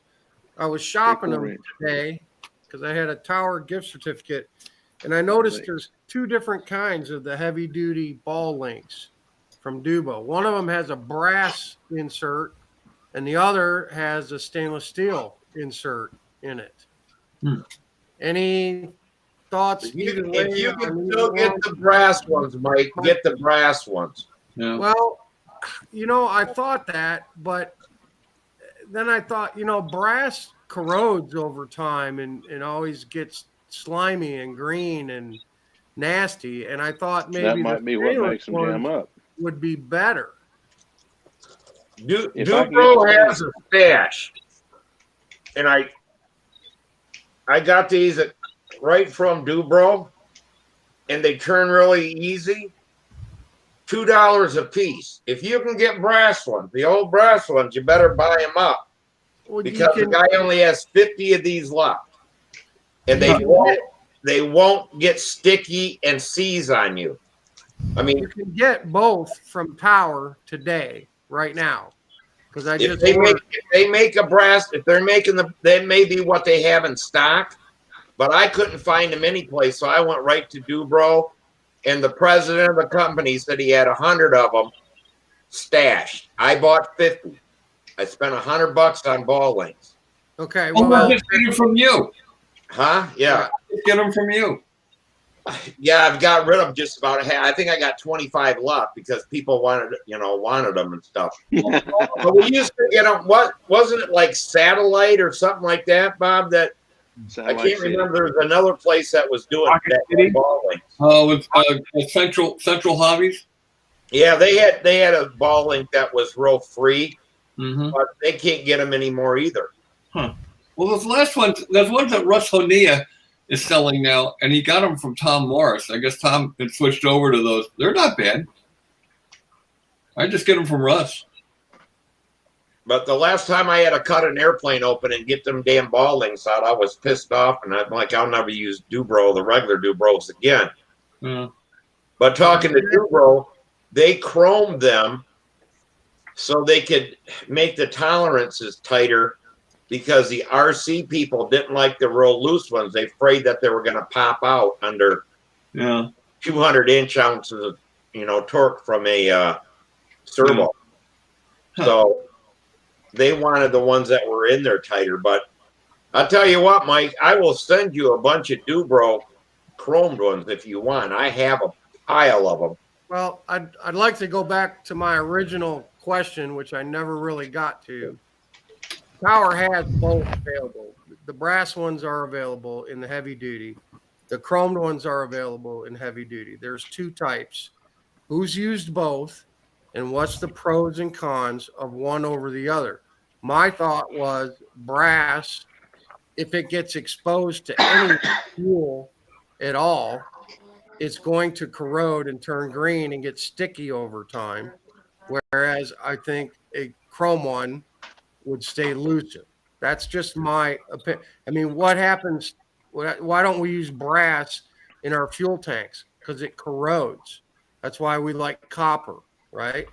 So that was the intent of the question is brass over chrome. Well, just use the brass ones to fly electric.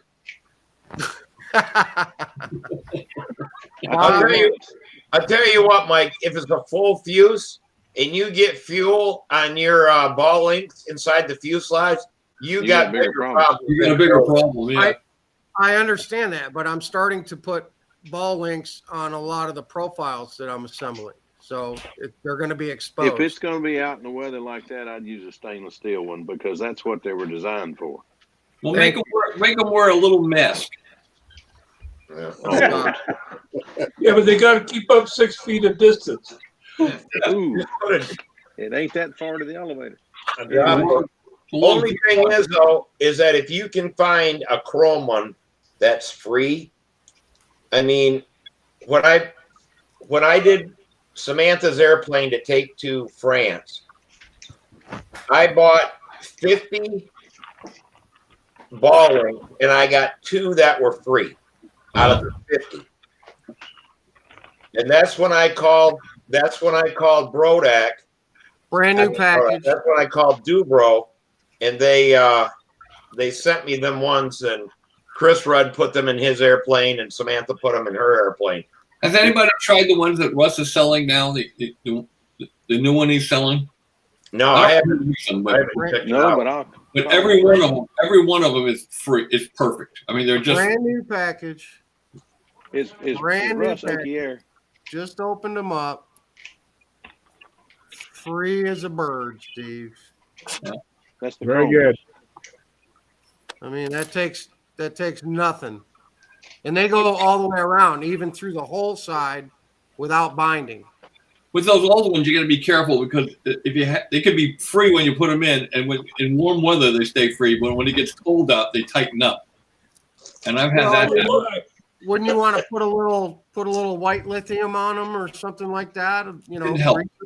It didn't help. It just something swelled up when it got cold, and they would lock up. Now, not all the time. I remember out at VSC, a couple of times I had to take the Caprice and put it in Warren Tiard's van with the heater on full up because it was so cold in the mornings out there. They were tightening up, and we had to leave it in the van and then run it out to the field. We had the lines out, pull test it real quick, and then go out and fly the official. But by the time it warmed up in the afternoon, it wasn't a problem anymore. And which ball links were those, Bob? I missed that first part. Those were the ones that Tom Morris was selling up until just before he sold everything off to Russ Honea, and he changed it to another ball link. Okay, so they weren't a Dubro ball link. I don't know who made them. Okay. I think they were, actually, I do know who made them. They were Rocket City. Yeah, Okay. Rocket City. Yep. Okay. That's it, Rocket City. Okay. Well, whatever he's using now, I don't know who's making them, but all of them are much better. They're chrome, but they're much better. All of them are very consistent, and they don't tighten up.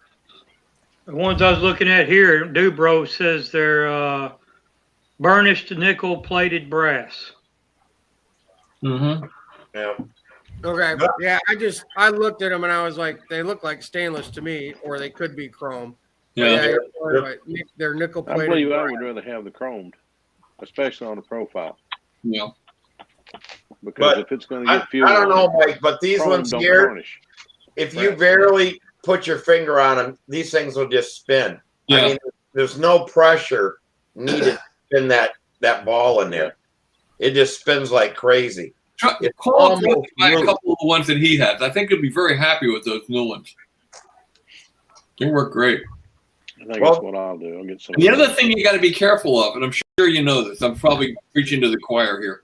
You got to be careful how far you thread the end into it, because if you thread the end in too far, it'll lock up the ball.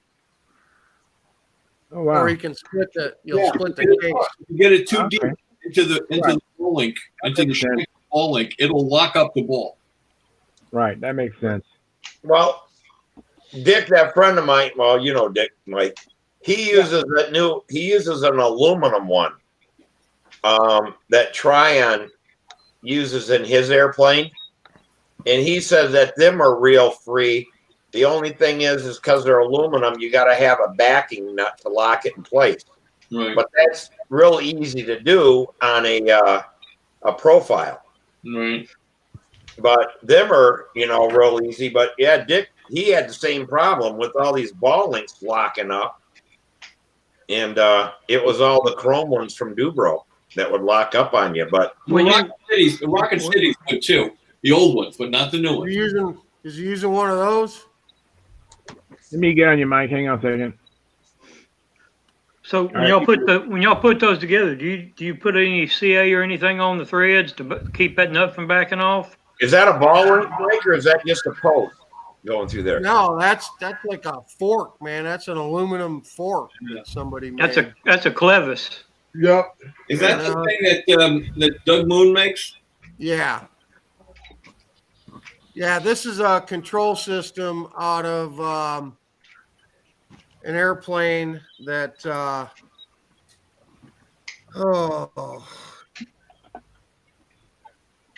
Getting old sucks, doesn't it? yeah. He's not that old. No, he's not that old. He's a youngin'. He's a youngin'. Oh, jeez, oh Pete. Alan Goff built this airplane. Yeah. And I like that. I like that clevis like that that screws in place. As long as it's you can lock the screw in or however it works. What does that other one go to? The one you got in your left hand, where does that go? Piece Say you got in again? your left hand. The piece you got. Oh, okay. Oh, bell crank. Okay. Well, the Okay. bell I see what you got. It's a phenolic, and it looks like a Morris bell crank with Yeah. ball links on it. That's pretty slick. Is that a carbon fiber bell crank? It looks phenolic from here. It's phenolic. Oh, okay. It's I meant. phenolic. And then the other end, the elevator had this exact same one, and they're adjustable, so you can back the lock nut off, and then it's threaded left hand on one side, right hand on the other, so you can just spin the rod. Turnbuckle. It's turnbuckle style. As warped as that flap horn is, I take it took quite a bang. Oh, you caught that, huh, Phil? Yeah. I'm an old technician. I see little things. Yeah, It got warped a little bit. It took a little hit. Yeah, a little bit. Oh Lord! It was just one flap was a little more efficient than the other, so he had to adjust it. Yeah. You keep on believing that stuff, Steve. Hey, man. See you Monday night. I got to go meet Trey. Yep. Okay. Be safe, man. I got Sure one try. more Take care, thing. guys. just one more thing real quick. I wrote all this stuff down so I wouldn't forget. I talked to Holly tonight or this morning. Okay. Holly, Rusty's wife, called me this morning and we had a nice chat for about 30 minutes. Her and Al are doing well. They're doing good down there in South Carolina. Awesome. They're going to come up to the fly-in at Watt Moore's house on March 20th. Watt Moore is hosting a fly-in at his home, and it'll be a weekend deal. He's got a big workshop pole barn, and people can crash overnight there. But we're going to have a Saturday flying day at Watt's place in March, and Holly and Al are going to come up. She's got Rusty's ashes back, and she's going to be passing some of those out. She'd asked me if I wanted any in previous conversations, and of course I said yes. And a couple of things that we're going to do with Rusty's ashes. First thing, I'm going to put about a tablespoon of them in my cannon and shoot them out of my cannon because Holly thought he would like that. Go out with a bang. We're going to shoot them out of the cannon. And then we're going to mix them up with a little bit of epoxy and use them in an airplane build. So that's incorporated into a build somewhere on one of my future airplanes. That's a good idea. Yeah. And they'll be memorialized there in one of my future builds. And then the other thing I'm going to do, even though I'm not a current skydiver anymore, I still have a lot of friends that do it. I'm going to give a little bag of ashes to a friend of mine and have him do an ash dive and release some of Rusty's ashes in a skydive. Wow. Oh, wow. That's very cool. You know, they sprinkled some of George Aldrich's ashes at the AMA site. They weren't supposed to do it. They had to get permission. They didn't get permission. And then the next spring, there was like a whole bunch of little Noblers came up, you know. Oh, wow. That's very good. So, and just one more thing. Holly had asked, if there's anybody else that wants a little bit of ashes of Rusty's, you guys are welcome to them. Just do something respectful with them. She really liked the idea of putting him in an airplane. She was that's really cool. She was like, you don't think that's weird or anything, and I just said to her, as long as you don't think it's disrespectful and you think it's something Rusty would get a kick out of, sure he would. I'll do whatever you want to do. So I wish I could have met him. He'd love that. Yeah, I wish I could have met him. I think so too. Neat guy.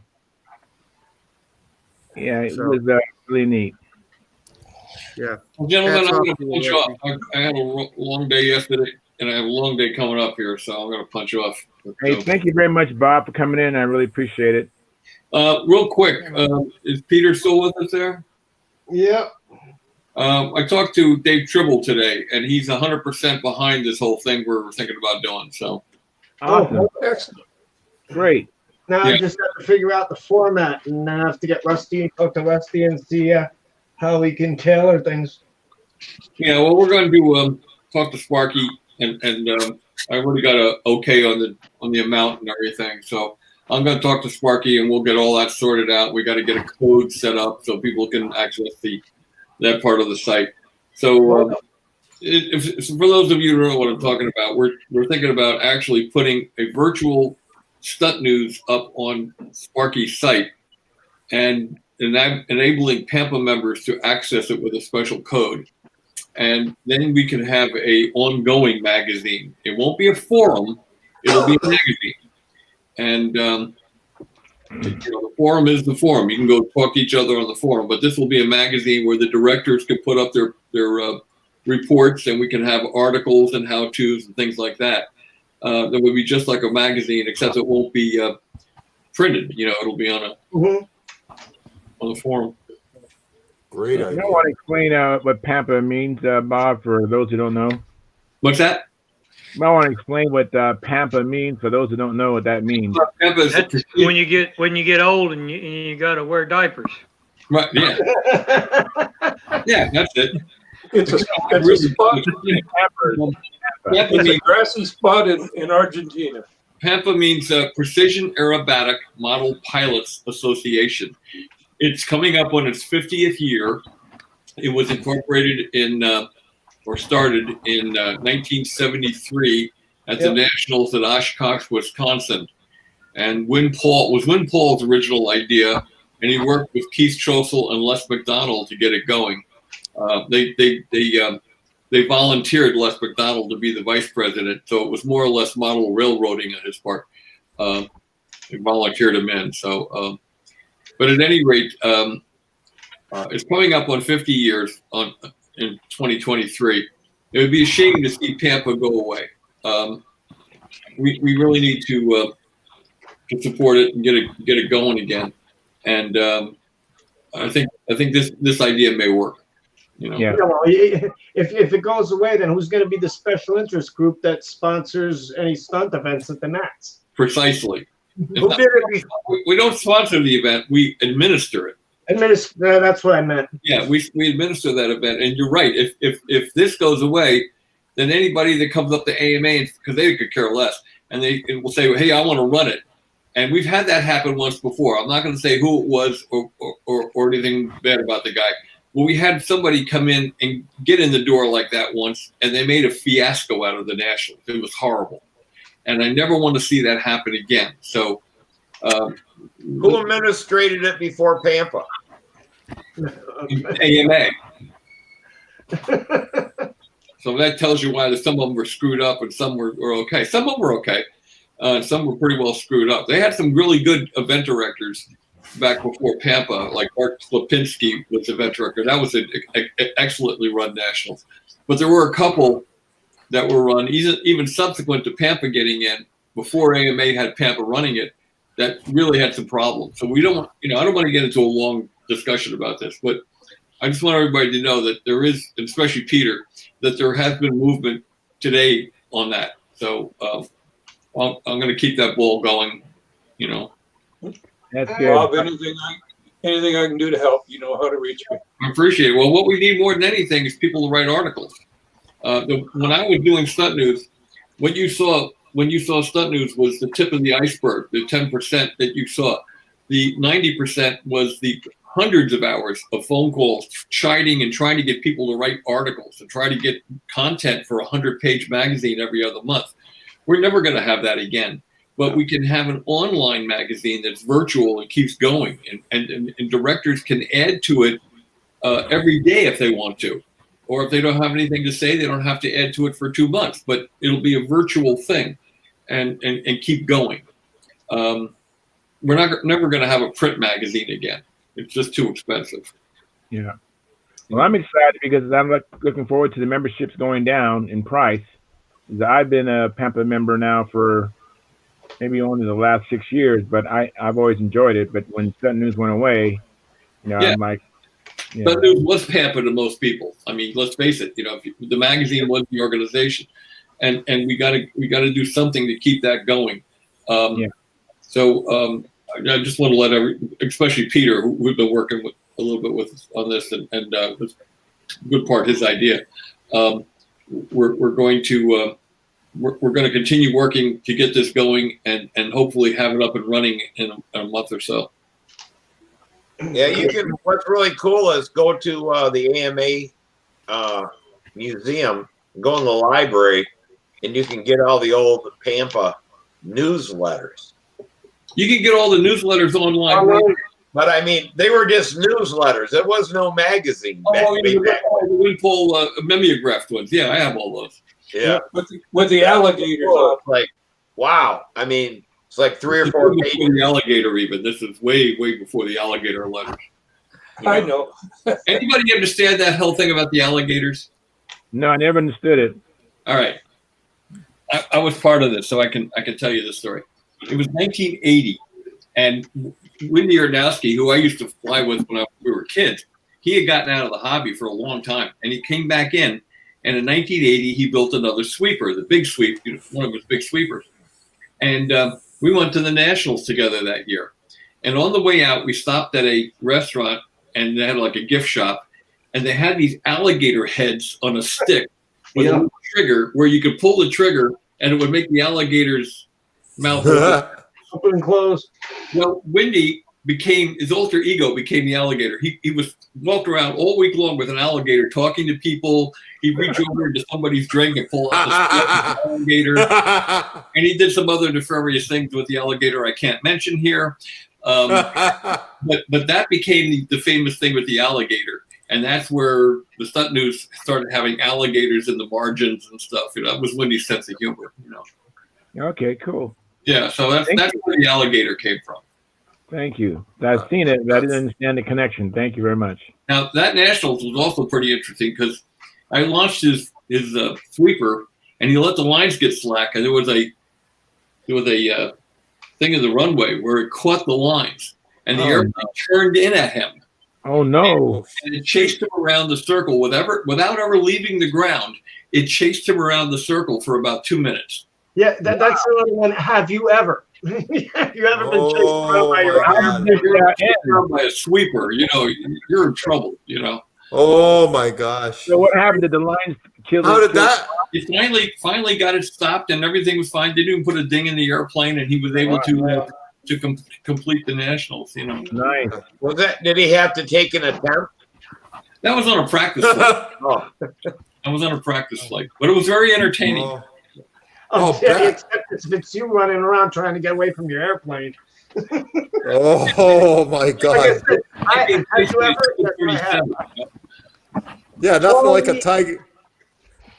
Nothing like a Tiger 60 and a 78-inch span chasing you around the circle. The Tiger. That particular airplane had an OS 61 pattern motor in it. Oh, okay. Oh, yeah. Wow. The first one had a Tiger. But this one had an OS 61 in it, and it was. I flew that airplane, and my arm. They say my arm's going to heal soon. I never felt an airplane pull as hard as that thing pulled, and I don't ever arm wrestle with Wendy Arnowski, please. He was able to fly it every day, all day. So, yeah, wow. Pretty intense. Did I ever tell you the story, Bob, about at the 95 Nats, Tri-Cities Nats? Did I tell you that about Wendy Arnowski and Gordon Delaney? No. Well, Gordon was sitting there, and we had the porta potties right close to where we were parked. That's right. And he saw somebody went in the porta potties, but he thought it was a friend of his. So Gordon, he's not tall, but he was tough, And he went over there, and he listened. And when he figured the guy was getting ready to come out, he wrapped his arms around that door in that porta potty like that, and held it closed. And the guy inside was doing this around it. Finally, he bellowed out, "Who the hell is doing?" And Gordy realized that it was Wendy Arnowski in there.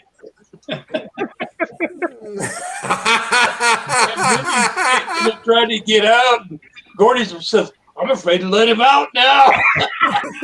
Wendy and I had a lot of fun back in those days.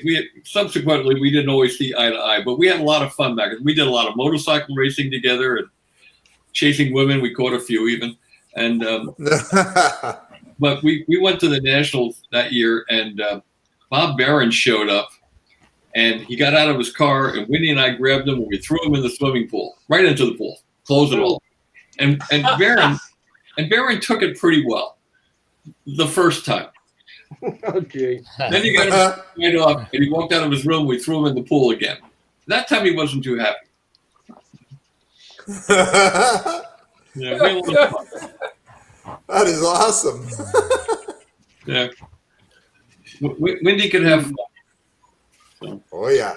All right, guys. Have a good one. All right. Take care, Bob. Bye-bye. Hey, Charles, make me big. There you go. That's not possible. Well, I could have said make me big So I heard you talking about stunt news. I was looking through some old issues. I was trying to find a picture of Bob Hunt while he was still on here, but look who I did find right there. All right, John Miller. Yeah. Miller. That was back in the good old days. Notice the hat? Yeah, I see it. Hey, look at that right. What are you All smoking in those that, John? pins from various contests and various people I knew had a big art pin on there and all that. Still Hey, got what the was in pins. the pipe you were smoking, John? It was cherry blend, I believe. Yeah, okay. It's January of 2000, John. So 21 years ago. Wow. Damn. Yeah, I miss Stunt News magazine.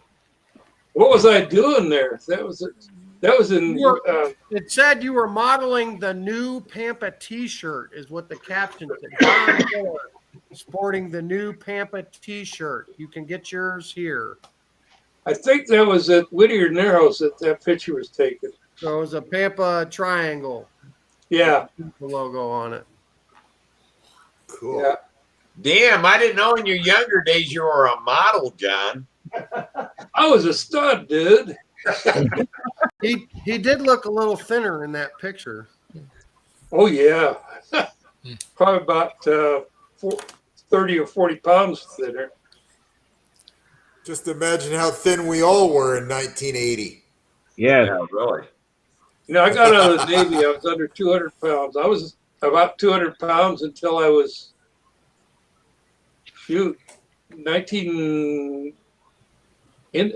almost 1990, late 80s. And I don't know what happened because I didn't change what I ate. I just kind of went, whoop. So you could fit that red suit. That was I it. remember. Does anybody remember what they weighed in 1980? I do. I I do. I weighed 145 pounds and I was running marathons. That's what I weighed too, because when I was in high school, I tried to gain weight because I only weighed like 135 pounds. Yeah, I was about a buck 30 in 1980, but I was 13 years old, man. I was going to be born a year later. I was. Oh wow! Really? See, I was. Yeah, I'm 39. I was born in 81. I got out of the Navy in '95, and I think I weighed right at 160. Now I weigh 210. But like, I was doing doing real good till I was 40, and I was got 6 a foot pair of. 3, and I got out of the Navy at 195 pounds. I Hey, had a John. pair of Lee jeans in my closet that I kept because if you look at the tag on it, it says 30-30. 30 Here it waist, comes. 30 length. Fixing to dive bomb us. Yeah. There you go. Quick, before it gets here, hey, John, check this out. Hey, Charles, it's way past time. Take us offline. Not past 9 yet. I said it's way past time. Take us offline. It's Oh, after 10:37 we'll here. go off. Yeah, it's not time yet for you to start swearing, Steve. Yeah, be a good. Sit there and be a good boy, Steve. And for us to start our weekly argument. Yeah. Listen, And you're gonna Steve and I have phone conversations during the week that are very civil and normal. We just like to beat each other up in the after party once in a while. But, I know. That's like Peter thought that you weren't coming on because we were fighting. And I'm like, I talked to him on the phone earlier today. It's like, Well, that's why he's not coming on. I got a question for you guys. All right. Are the Magnum engines any good? sure. Yeah. Yeah. Okay. Sure. Depends what you want to do with them, but yeah. Well, this one I was looking at was a Magnum. Was it GPA 40? GP 40. Yeah. Well, this one says GPA on it. GPA. Okay. Yeah.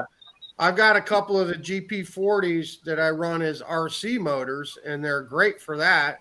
And I have one more that I set up to run on a bladder with a Venturi and a nozzle for speed limit combat, and it's comparable to the OS 40, to the FP. Yeah, well, this is he's got a GP 40 and a GPA 40.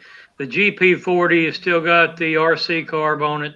The GPA has already got the control line Venturi on it. But I can get it for like $35. Are you sure it's GPA and not a GMA motor or GMS? Hold on, I'll look at it real quick here. I know. Hold on. I got it. Hey, wait, well, there's one of the Magnum motors on the GP or something that the carb isn't right. That you can't put a 42. Oh, it's a 42. Oh, okay. I knew it was one of them. But somebody's figured out a way to do it. The 42 makes a darn good stunt engine. I talked to Glenn Dye, who's one of the top motor guys that I know. He says that the 42 has the same timing as the one that the 36, the Magnum 36. Okay, I'll try to get this to come in. I don't know, but it says Magnum GPA on it. Let me click on you. Hang on. Too much glare? No, you're fine. I made you big. Can't see. Just hang on. Well, I wouldn't be afraid of buying it. No, yeah, for $35. I'd buy Can't them both, lose. to be honest with you. Yeah, one of them's 40, the other one's 35, but the 40 is a still got the RC carb on it. He's got a brand new Super Tiger 50 or Super Tiger 40 control line set up for 125. On the GP40, an OSFP Venturi and needle or nozzle should fit in that. Yeah. Okay. Yep. They're cheap from I just hadn't heard of the Magnums. I didn't know if they were any good or not. Yeah, they're good. It's the same company that made the Evolution motor, made ASP. They were making stuff for Thunder Tiger. I mean, Randy Smith converts a bunch of those, man. Oh, yeah. Randy builds those. He balances and blueprints those motors, and well, he had an Aero Tiger is a Thunder Tiger 36. 36, yep. you know, it's a deal to where they were the last manufacturer of motors or IC motors, you know, except for OS. And I heard that they were even making stuff. They were doing the chroming and stuff for OS. But they were the last factory that did anything on IC motors. Oh. Now it's you know, your specialty ones that you can get different people do. So is Enion no longer making motors? No, they once in a while he assembles stuff out of parts. Really? You know, he'll have a run that's like I got that 35 Stunt that was made in a 25 case. The thing only weighs like 5 ounces. You know, but I guess he only made up like 10 of them out of parts. So I guess if something ever happens to it, you can't get parts for it. But yeah, Enion never wear out anyway under normal conditions. Yeah. You know what I like about it? You know what I like about Enya's? What's that? Giving them away. Well, if you have any to give away, if you have any to give away, let me know, Len. I'll take them. just like foxes, Len. Just like foxes. Well, I keep a few foxes, but not many. Yeah, the two-legged kind. But no, I give away Enya's. I don't care for them. What's Charles got there? Got a brand new one right here. Yep. Is that a 60? That's a 40. Well, it's taking up space in your house, not mine. Brand new. Well, it looks nice. I got a brand new 30 in the box. Never been used. Never been ran. That's awesome. You'll get it broke in about 2.5 years. Well, that's what I was going to say. You got about 10 gallons of fuel to run through it before it starts running right. Nice. That's just nice. That is, boys. Meanwhile, I'm probably going to sell it on eBay. I'll have 400 flights on my engine, and he'll still be breaking it in. My favorite RC engine, and everything. Enya 60. Yeah. The rear exhaust? This one's side exhaust, but it has the mechanical fuel pump built right in. I gave one of those away too. You gave one of these away? Enya 60, brand new in the box, side exhaust. Yes, I gave it away. Gave it away. Never ran it. Didn't even put it on a block. Wow. Here. I get the Goodbye. impression you don't like Indian Motors for some reason. Yeah. No, Well, don't like it. I think Steve's going to make you cry in a second when he tells you how much you could have sold it for, probably. Oh, I'm sure. Yeah, that right now with that engine I could get 350 out of in a drop of a hat. Make Wow. the carburetor alone, because it has the mid-range in it, I could probably sell for $150. Wow. Well, somebody got a deal. 40, the stunt motor. I'm not sure what to sell that for. What do you think? Brand new in the box. You probably get 150 out of it. All right. Maybe The more. Enya? Yeah. I think more than that, man. The 35 SS that they just came out is retailing at like $150, man. No, I've got a 30 SS. I think it is. I'm sorry, 30. That's what I meant, John. 30. Yeah. Because I had one and I flew the hell out of that thing and I could never get it tamed down. I never quite got it broken in. No. And I sold it to a friend of mine who put an RC carb on it to use it as an RC motor. I didn't have the patience for breaking in an Enya. I could just never get it tamed down for control line. Well, I give it a hint on breaking in an Enya motor. You can use it for control line. Is to get you an RC carburetor, and then you can adjust the speed on it. Speed it up, slow it down, and you can get. Then you can tell when it goes to idle and stuff like that when you got it broke in, and you can really lean it out for a few seconds and then back off on the throttle, get it rich by the mid-range on the RC carb. And that's how I break in, you know, even my OS stuff. I have OS carburetors. I throw on the control line motor and then run them on my test stand, which I have a throttle on. And then you can really pour the coal to them and back off and not hurt them. You know, some people sit there and pinch the lines on their control line to try to run. You know, I just do it with a throttle, and you can really break them in a lot faster. See, I used to break them in. I put them on an airplane with an RC throttle and an RC receiver in that airplane and fly the hell out of them. Yeah, because you can vary the throttle back and forth, and you won't hurt the motors, and you can break them in a lot quicker. But yeah, that's a good way if you got an RC airplane. I don't give a crap what control line motor it is. Put a carb on it and fly it on an RC airplane. Get the thing broke in really good, and then bring it back to control line. I've only owned one brand new engine, and that's that LA 46 on my Tudor too. They're all of them have already been broke in for me. That's a good engine. That's a good engine to own.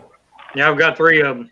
Even the 46s though run better after you run them for a little. You know, they're not as hard to break in, but once you put 3 or 4 gallons of fuel through them, I mean, they really run good then.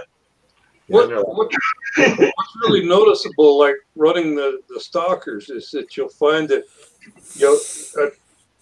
you keep your fuel consumption keeps going down. Right. Yeah. And also when it gets to where the fuel consumption, and it might take you, it might take you an hour, 2, 3, 4 hours of flying, but once all of a sudden it stabilizes, the engine's running just fine, and it's broke in, and it never changes after that. Well, yeah, and a lot of the break-in on motor is stabilizing the metal. The heating and cooling of the metal is what gets them so they'll break in. When you break it in, do you just heat it up and then let it cool completely, or? Well, you do it during the run too. I can't remember. You you can do it during the run on the test stand. That's the point of pinching the fuel line, getting it, let it run lean and heat up. Then you ease off, let the fuel line go, and let it go back to cool down and slow down a little bit, and then you pinch the fuel line. Randy Smith says on his AAC motors, get them in a fast 4, and then pinch that line till it leans out for 10 seconds, let it go. And then every minute, pinch that fuel line for 10 seconds, let it heat up, let go, let it slow down. And it's not necessarily how much fuel you run through it, it's how many heat cycles it takes. Just keep cycling it, Yeah. Keep cycling it. And then, you can do that for like 3 minutes, shut it down, let it cool down for 10 or 15 minutes, and do it again. And go again. Running the motor for 15 minutes is not as beneficial as doing short runs where you heat it up, cool it down, cool it down, and then let the motor cool down. And the other thing is that letting metal cool down, they say, it's not like it's cooled down to your touch. I mean, you got fire up inside there. I don't know how many thousands of degrees that is. And the inside of that cylinder, and then it cools down. It's not like you got to cool it down to touch, because metal isn't working at the same temperatures as what you're thinking of. That combustion chamber, when that fuel goes off, is burning hot. It depends on what your piston and liner is made of too. Yeah. If you've got a steel piston and liner, ABN, ABC, AAC, there's all different break-ins. That's why somebody ran Fox 35s in the 60s and 70s, and they go out and they get a brand new AAC motor or a Norville or something, and they think, I'm going to run it sloppy rich to break it in like you would a Fox. You ruin the motor because you take all that pinch out of the top of the motor, and you just killed it. You just killed it. Whereas, an LA46 and ABN motor, same thing. You don't want to run it sloppy rich. You want to get it in a fast 4, lean it out every once in a while, and let it cool down back and forth. Where the Fox, you want to run it rich and let it lap in and get where it's got to go. But you'll kill an ABC motor, an AAC motor, by running it sloppy rich. Never ever. I bought those Red Cat RC cars for the boys to break them in. It said run 1 tank of gas or fuel at idle, and then run 2 tanks at idle, run another tank, a 3rd tank at half throttle, and then the 4th tank you can run it wide open. That was the instruction that was with the car. Okay. So I didn't know if the airplanes were the same way. Now, 2 things there. Do you know what the Red Cat motor is? Is it an iron piston and liner? Is it ABN, AAC, ABC? I don't know. Yeah. You have to find out. The second thing is nitro car guys know absolutely nothing about running nitro motors, and that's why they burn them up all the time. Yeah. Any guy, you go to any race car track where guys are running nitro motors, glow motors, they always complain, man, this motor only lasted me like 4 weeks, man. It burned up on me. Shit. They're throwing 30% nitro at them. They never broke them in right, and they're running them too lean all the time. Yeah. I mean, there's a few guys that know how to run them, but nitro car guys know less about running nitro motors than anybody in the nitro hobbies. Plane guys know. The car guys are pretty clueless. It's been my experience anyway. Yeah. We're speaking about that $50 a gallon fuel, and I just realized that's the other thing I like about stockers.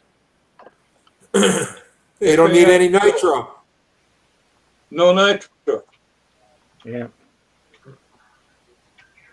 Got to get me a couple of those. I like nitro. No nitro. Anybody want to trade me a couple of Enyas for one? Only if you got the 60 rear exhaust. Oh, Yeah, if you got, drats. I tell you what, if you got that 60 rear exhaust pumper one, now you have something. That's a $500 and some motor there. You mean all that is a $500 headache? That's what it is. You just got to know how to run them. Yeah. It's like anything else. Once you learn how to I run know. I know how to run them in somebody else's airplane. It don't like that Canadian Air. Canadian Air. Yeah, thanks, Lynn. Thanks for sending that polar vortex our way here lately, too, man. Not me. Really Don't appreciate blame me. that down here in Tennessee, man. Thanks a lot. Got a good pair of mitts. Keep your Canadian Air up there, buddy, north of the jet stream, okay? Yeah, I was going to ask Tom if they have a big snow vacuum there where he lives. I was watching the news today and it's showing like 1 inch all over Michigan, Wisconsin, Minnesota, and it said except for Minneapolis, St. Paul, 3 to 5 inches. And I'm like, what the hell is it about that damn city that just sucks in snow in that area? I used to get teased at work. They'd say, "Yeah, it's storming in the town Tom lives in." Hey, Len, have you been able to do any flying up there, or have you just been building so far? We flew. The last flights we did were just before Christmas, or just before the New Year. Sorry, just before New Year's. Us too. We flew the week before New Year's. It was good. We actually flew right up until New Year's Eve. We've been hoping to get out again, but it was like 2 days before Christmas. Sam and I went out and flew some combat, and we go on the weekends, but we've had a lot of rain and just that kind of rain that's at 34 degree kind of rain. That's no fun. That's no fun being out doing that. No. You get out there and you fly. You get out, you do 2 flights, your hands are frozen. You just don't enjoy it. It's no fun. Yeah. It's 2 degrees here right now. Wow. But last week it got up to 30, and I went flying last week at 30 degrees. Hey, Tom, do you ever get on Hobby King's website? Yeah. Yeah? Yes.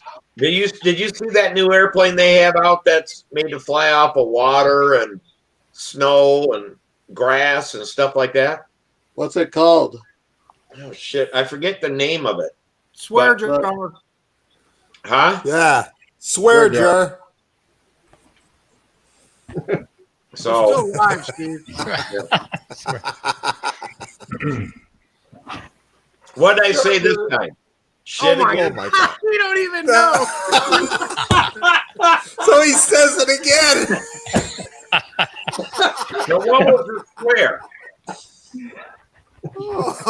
I'm not telling. Yeah, it's not. Hell, that's a place like Minnesota, and it's probably warmer than Minnesota right now. I swear you had to have been a sailor, you know. For a guy that cusses as often as you do and not realize you're cussing, you gotta have been a sailor. I don't consider it cuss as much as Steve does. The only word I couldn't say at home was the F word. No. That's what my dad put the stop to. Besides that, the other words are just words. I mean, they don't. They don't count. So you're gonna blame it on your dad? I'm going to start the stream, you guys. Yeah, Charles, you probably should. I think we've gone off the rails here. It's been pretty good. We had some new people out there. I appreciate it. There was one person who came in here I don't appreciate. He had some vulgar stuff to say. I actually knocked him off. But besides that, it was a very good night, and we have only 18 thumbs up. Please hit the thumbs up button, and please consider joining our YouTube memberships, where you get unlimited replays of member-only videos and Q&A time with Sparky, who has built over 400 control line airplanes 50 years plus experience and craftsman extraordinaire. And we had some great guests. I appreciate all you guys who came in tonight. Now we're going to go into the after party, which sometimes is better than the live stream portion of the show. It definitely is. You have to be a registered Stunthangar Forum member. So you need to go to stunthangar.com/SMF and register with your real first and last name and a valid email address, and Sparky should approve you. But Sparky's very busy, so you probably won't get in tonight. But that's how you get into the after party, and sometimes the after party is, like I said, even better than this live portion. So thank you very much for all the thumbs up. Thank you for coming in, and we'll be back next Monday. And by the way, we do these every Monday and Friday night. I start around 6:45 p.m. Pacific Standard Time. So if you're watching a replay and you want to be able to be in a live show, make a note of the time. Anyways, I'll see you guys out there in the audience. See you.